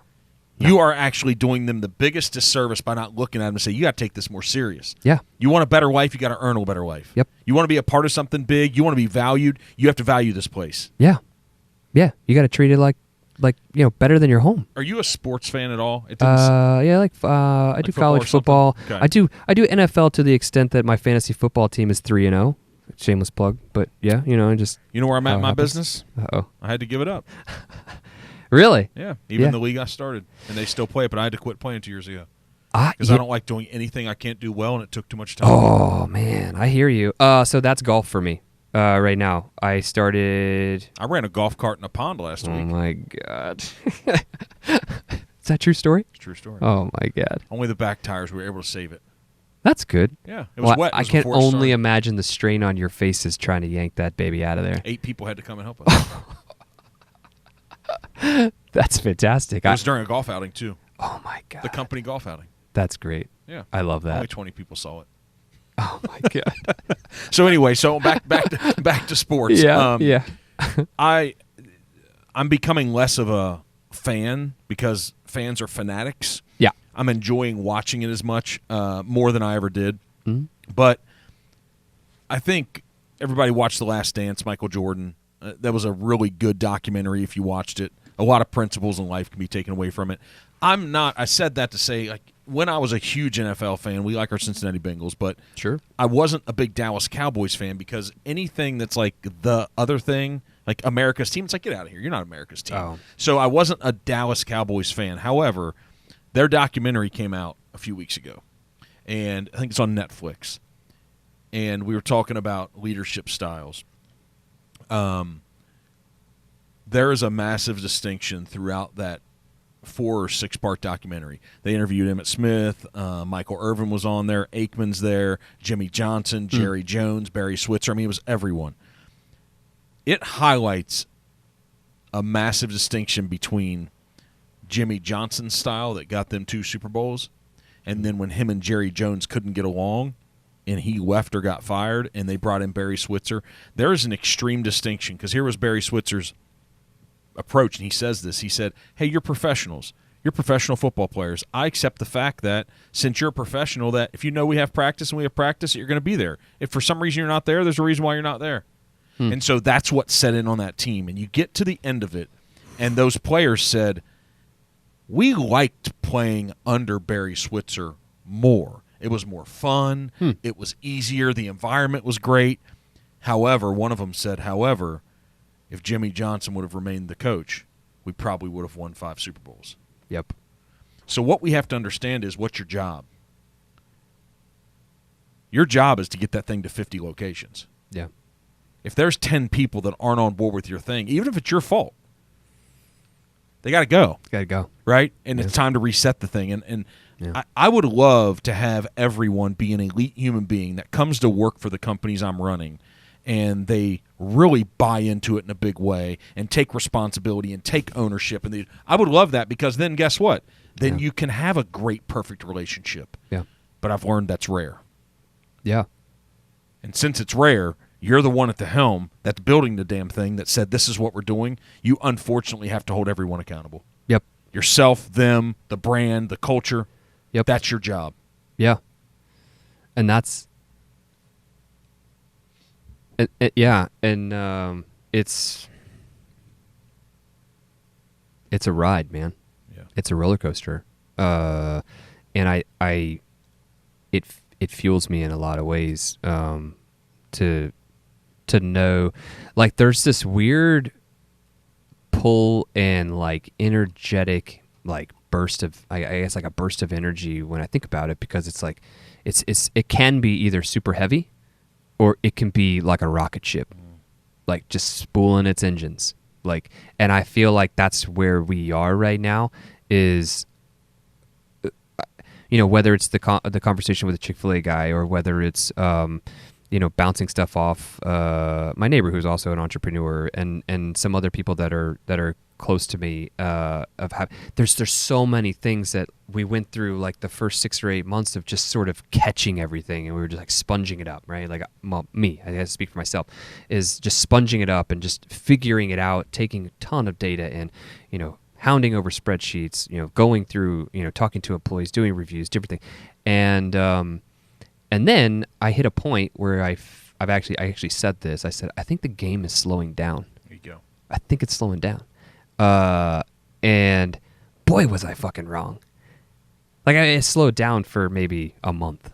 And what's slowing down mean? It felt like you were getting into the zone where you understood it. Yeah. It felt like I had my hands wrapped around what I thought to be true financially and what I thought to be true about culture and people and some of the people we had in leadership and stuff like that. I thought that I was like, man, we're in a good spot. Like, and we're only 8 months in. Like, this is cool. Like, I had that moment for a second. And to hell if reality doesn't just have a way of letting you know you're wrong. Like, or letting you're not there yet, right? Mm-hmm. Like, it's not that it's wrong. It's you're not like, there yet. It's not there yet. And but it's, like I said, I feel like we're spooling our engines.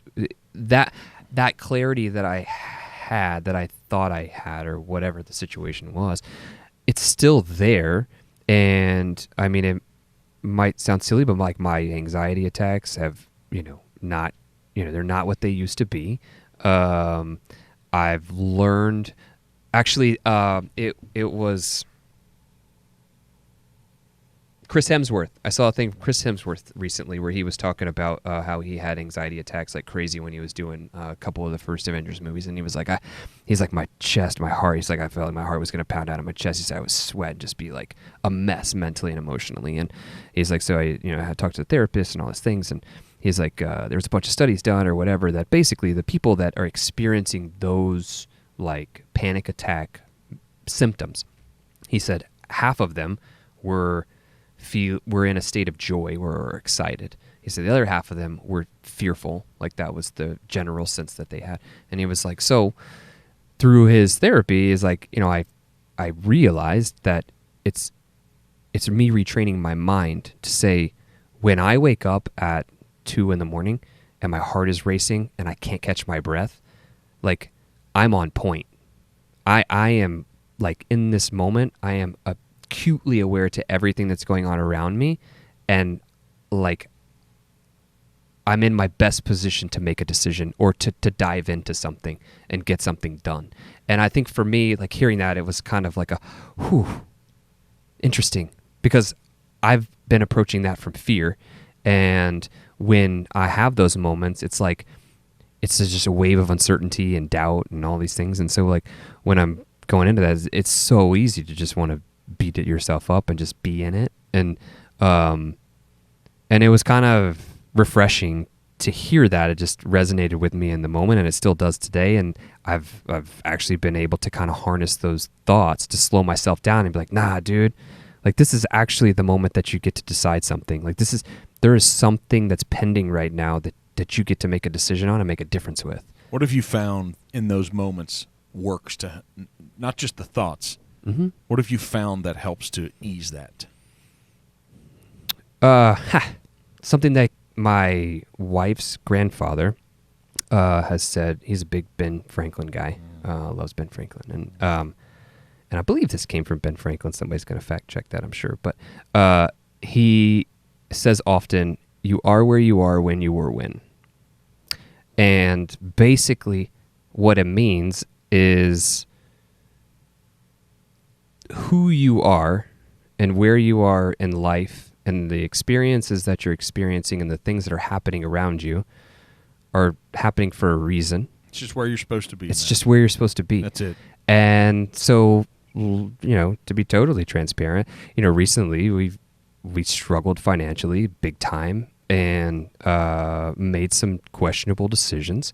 And it was one of those moments where I was like, I started to feel it, come up, and it was like, I was like, nah, man, this is happening for a reason. I created this because I decided to do that and that and that.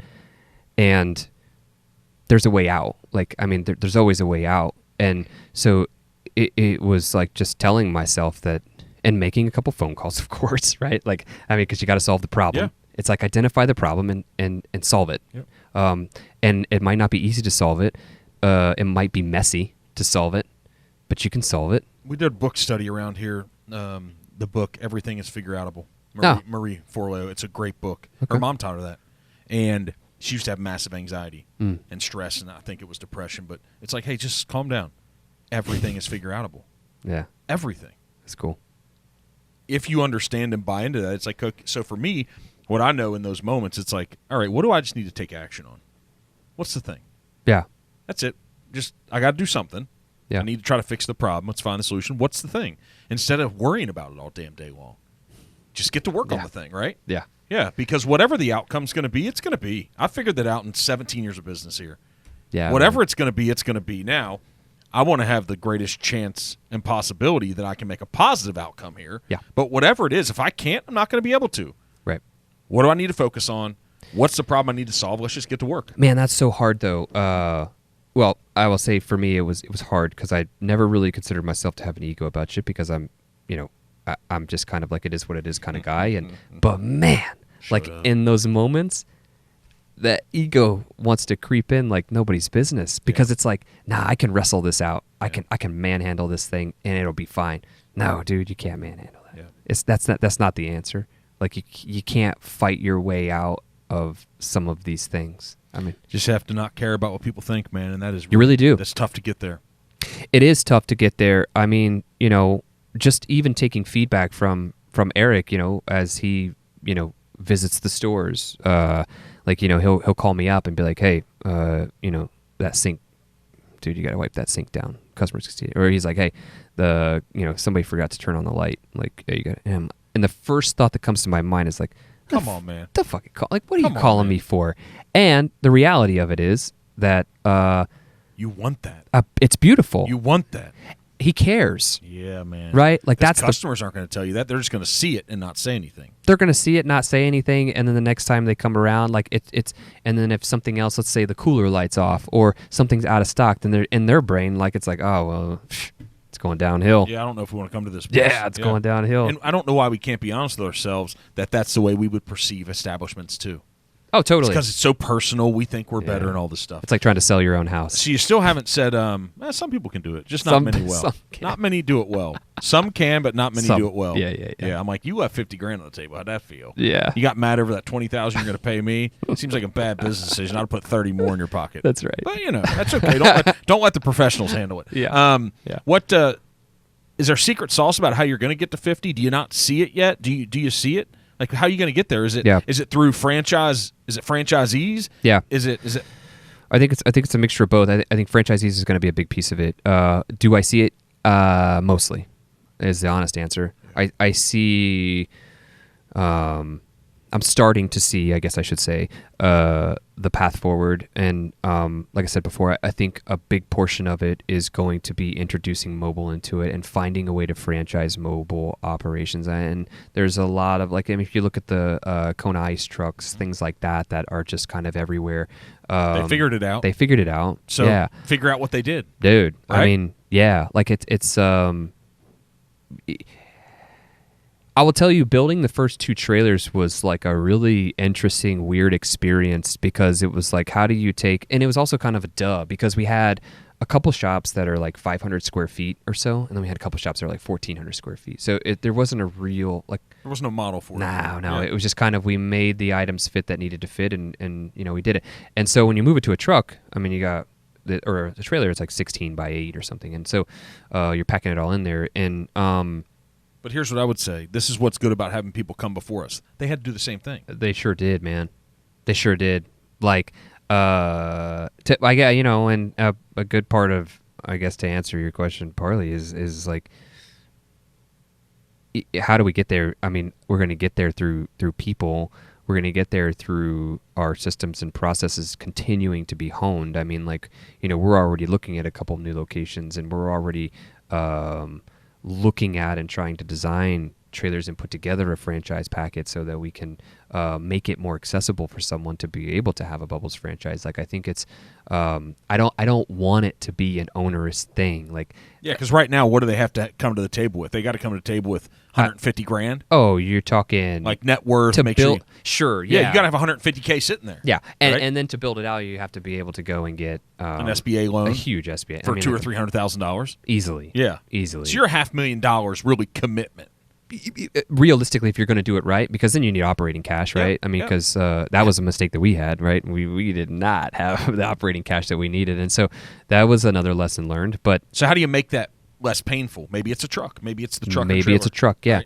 Right. Maybe you could sell a truck for $125,000 to them, and here you go. Yeah, exactly. And I think it's the same mentality of bringing the product to the customer. I feel like it's we're bringing somebody that wants to be an entrepreneur, that wants to spend something up, but maybe isn't ready to commit their entire life. How can you finance it for them? There's a lot of money in the financial piece. Sure. Right? That too. Why yeah. not? Yeah. And so making it more accessible, I think, is going to be key. You're working around the brick and mortars so that we're not dependent on that anymore. And I think we actually are looking at an opportunity right now in Florida. I was going to say, why not? It seems like somewhere that's South. Good weather 12 months out of the year. Man. That has to be a restriction with our weather. It is a huge restriction, and I almost actually opened when we were in Dallas or in Fort Worth, and it was so close, and we didn't do it. We decided not to, but there is a franchisee that's operating the northern stores that they actually live part-time down in Florida, and so they're very much wanting to do something similar with the trailer type operation. So we're working through that now, and I think it will be our first, if everything works out, of course, it will be our first try to say, like, does this really work? Because a conversation that we've had internally was like, man, because there were some people that were like, I don't really, that's kind of weird, and they don't know how to operate a store. Like, they haven't been in a store. Like, they have those up north, but like they're not there every day. They don't know how to operate it. And my point is like, well, hang on a second. If we're saying that mobile trailers is going to be our future, it's going to be people who've never done it before. It's going to be people that never done it before. And we're working on the distribution front with a couple other suppliers that is going to make a huge wave for us, I think, in like how we get our products and things like that. In the near future, and being able to drop ship, do different things like that is critical, I think, to be able to grow. But I mean, if not stock the inventory, because right now, there's been a lot of challenges with like waste product and stuff like that, because we're waiting on a container every few months to come from Taiwan, and you're talking for flavors the tariffs and all that stuff and everything. But the tariffs that are hitting and everything and making it a little bit strenuous. Yeah. And so is that where you get all your tea from? Actually, yeah. So that was one of the great things that he did, Eric, when he was operating everything.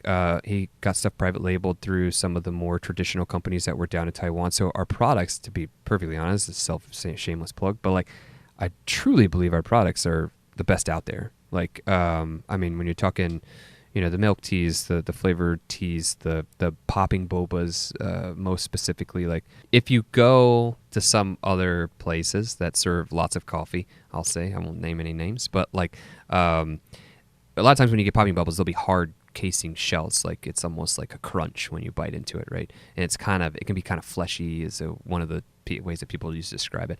And then when you get in the inside, it's supposed to be like a burst of flavor, right? But a lot of times it'll be like a thick syrup. And it's just kind of weird. Like, it's in a flavored tea is like water, right? With flavored water, basically. So when you pop into it, it changes the complete texture of the drink, which a lot of people get weirded out by. Our popping bubbles aren't that way. Like, they are what would be traditional popping bubbles in that it's a lot less viscous. I don't want to say like liquid. Mm-hmm. It shares the consistency of the tea, I guess, is what I'll say.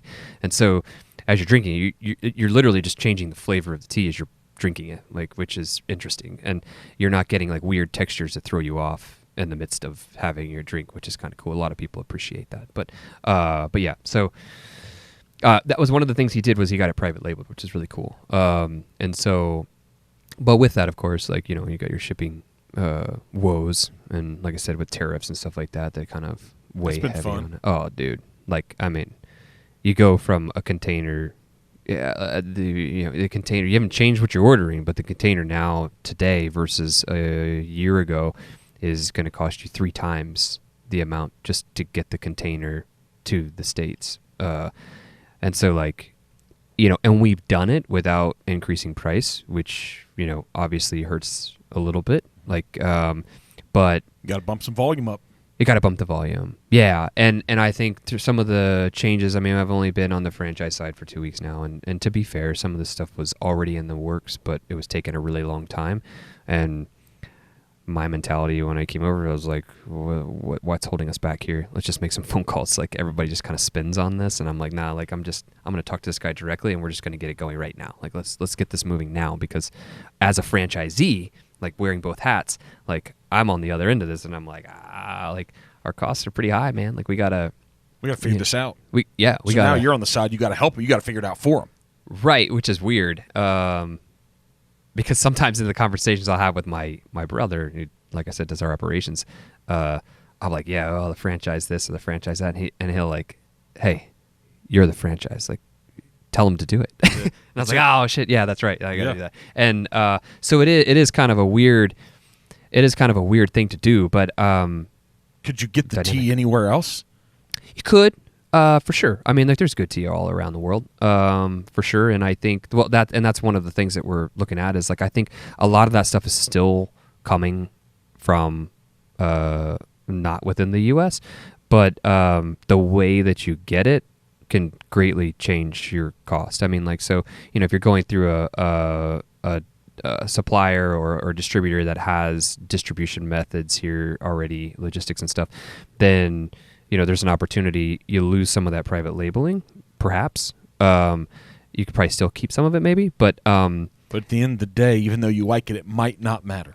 It might not matter. And, you know, we've done some testing and stuff, and so, like, the products are damn near what we have today, and so it's for one half of those. The cost. Yeah, whatever it is, yeah, and I mean, you know, trying to cut some of that out makes a huge difference, because the franchise gets to be healthy and the franchisees get to be healthy, and that's how you grow. Right now, we've had the problem where we don't have a really good story to tell. Like, if you would have come to me 8 months ago and said, "Hey, Darrel, I want to start a franchise. Like, what's Bubbles doing?" I would like, go back home. You don't want to do this. We're figuring it out. Figuring it out. And there was some people that were hired at the franchise level that were doing some marketing efforts and stuff like that were just kind of misguided. They weren't local. They didn't really know the brand. They didn't have an appreciation for kind of the culture and what we were trying to create. And so they were constantly just trying to sell franchises. And I was like, what the hell are you doing? Like, you're posting on LinkedIn and like Instagram. Nobody's going to buy this franchise. And they're like, well, we need you to do a testimonial. And I was like, no, you don't want me to do that. Like, ain't going to be real. And so now, though, I would say I feel confident that, like, we're moving in a good direction, and I still feel like we're in that growing phase, and I putting the timeline to myself that, you know, within 12 months we get to be franchising and growing, because we have a tremendous following in Columbus and the surrounding area. We have a store in Athens actually as well on campus, and people love it, man. I think that was one of the hardest things coming in, was like, I came out and I started branding everything when I came in, and like I was one of the brand whores, man. Like, so when I worked for my last consulting company, I always had all the shirts on, like, right? I always had the polo shirt or whatever. And so when it came over to this, I was like, hey, it's marketing. I'm very clear that, you know, it's not about just having a Bubbles shirt on. It's the brand. It's like getting the brand out there, putting it on our trucks. So like my brother and I have it on our business trucks, right? And whatever. And I remember Eric saying, why would you do that? Like, why would you put that out there? He's like, that is so silly. I'm like, dude, it's marketing. I was like, people love it. I was like, why aren't you selling shirts in the stores? And he's like, nobody wants to buy that. Like, nobody wants. He's like, he was so like not down on his brand, but like he is not the kind to go out and do this. Yep. Like, be here talking to you. He didn't want to do that. Like, he just wants to give a good product and make some people happy and not really be acknowledged for it. And that's unfortunately a trait that we both share, is like, we don't take acknowledgement well.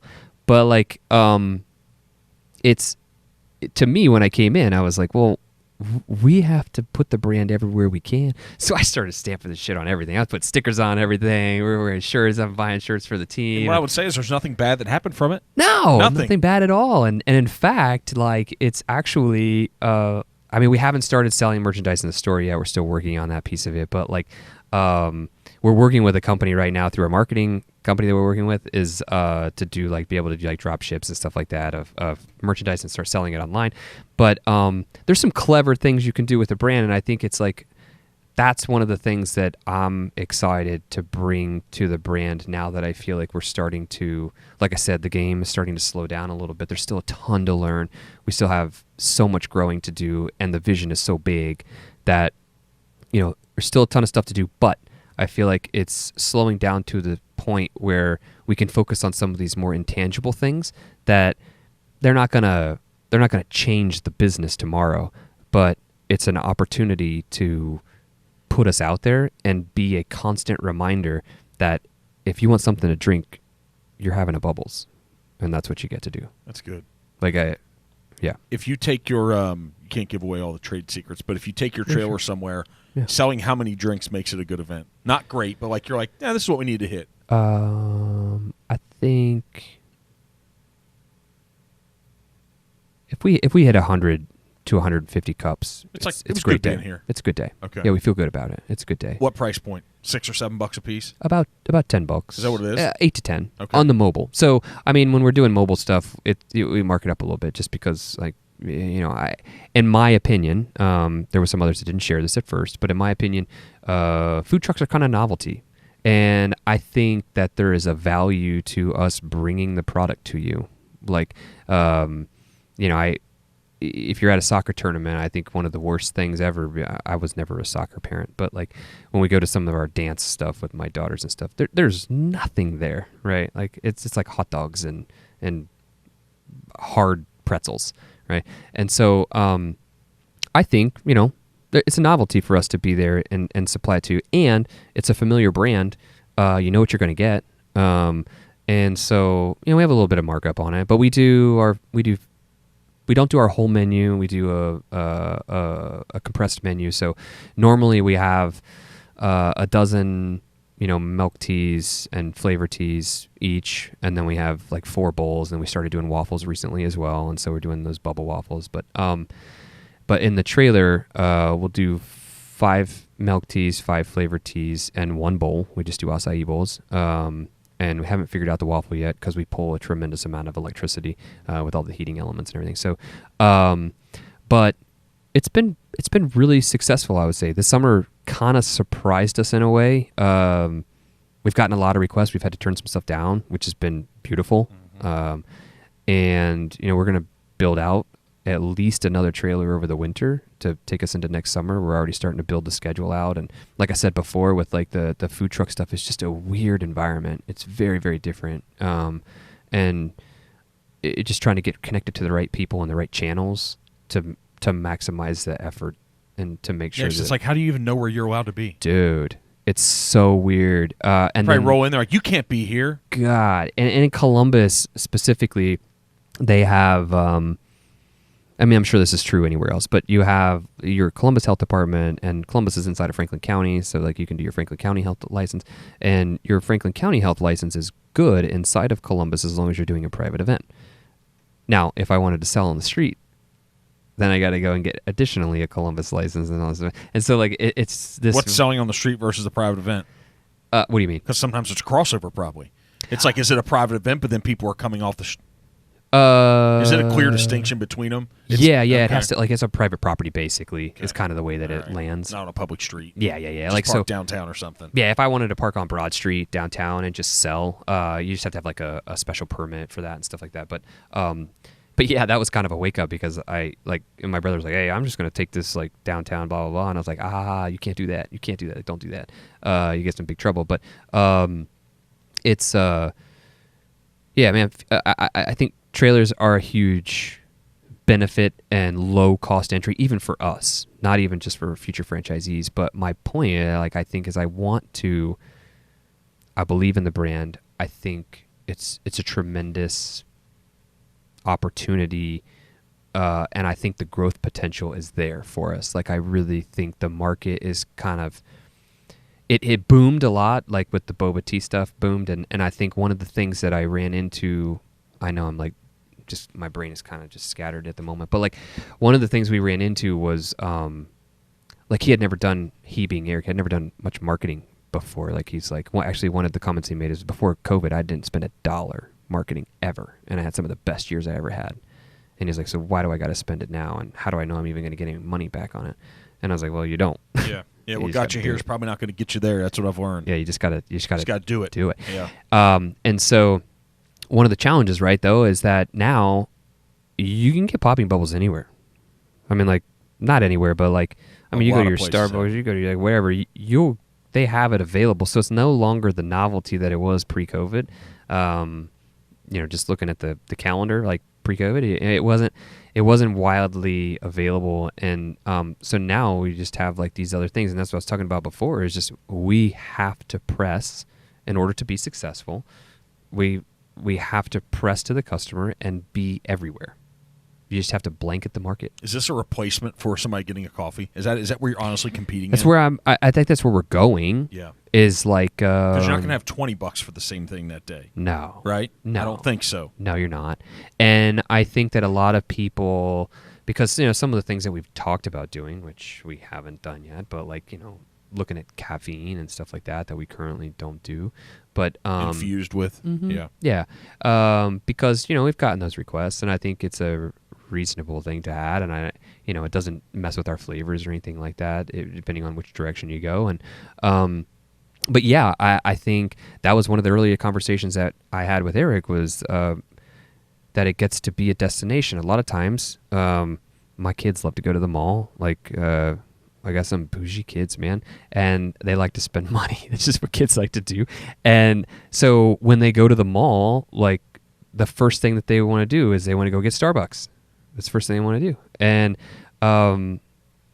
I've seen it already a number of times over the last year where people have told me. I had somebody at Easton Town Center actually come, and they were from Toledo, and they had drove down for the husband's birthday because he wanted to go experience the movie theater there and get a bubble tea from our company, because he had it before and he hadn't had it in like 2 or 3 years. And that was why they came there. And you know why we have no idea what you're talking about? Because you didn't bring any. I didn't. Damn it.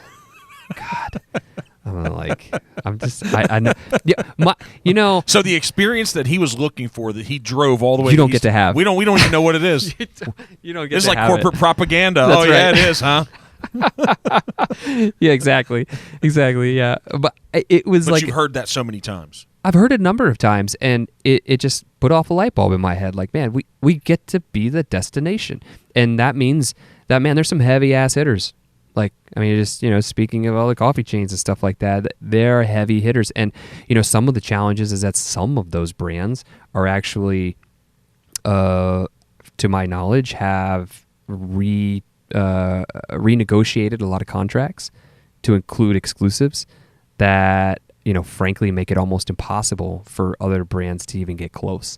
And that's business. And that sucks, right? Like, from buying product and all sorts of things. No, I mean like at location, like their locations. Got it. So let's say Can't have another drink company. Like an outlet mall. Yeah. You have like somebody like a Starbucks that's there, and they're like, hey, we have an exclusive on coffee, but we should probably have an exclusive on tea because we sell it.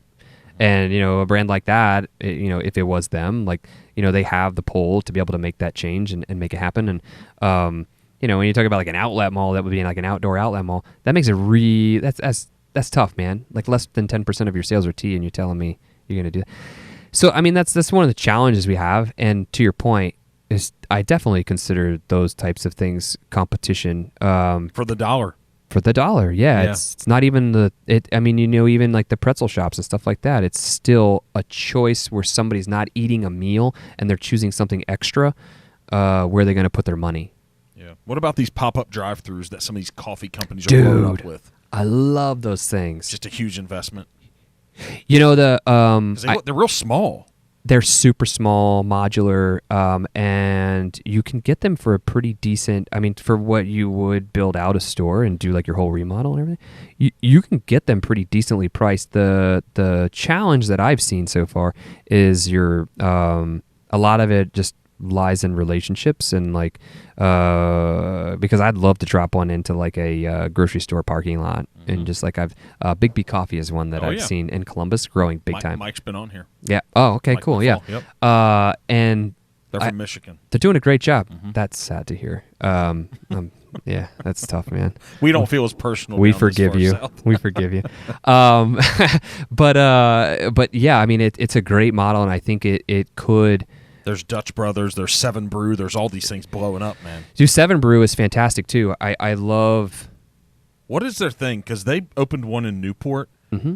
It has caused traffic problems. I don't even get it. What is going on with that? It's just damn coffee, isn't it? It's just coffee. So their shtick, because I've been there a number of times, and even when we were in South Carolina, we went, and my daughters had to go. Like, they just love it, and I think they have something like in the thousands of combinations of what they can do with their drinks.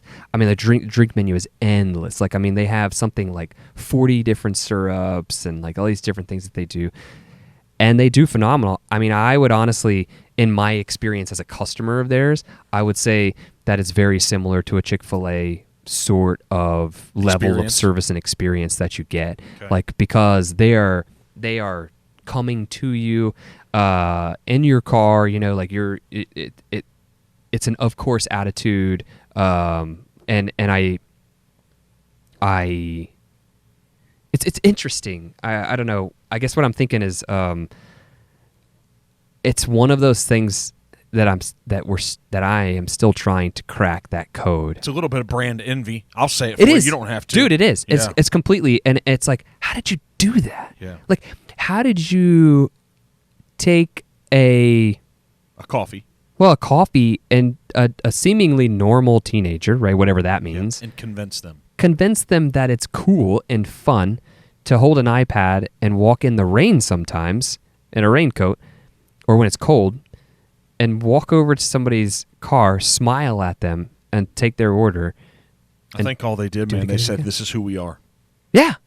I think that's what it is. I do think it's that simple in hindsight. Like, I have I've wrestled with it. And like I said before, I think I've had a lot of realizations lately, and it's like, damn, it, like you said earlier, it's just you.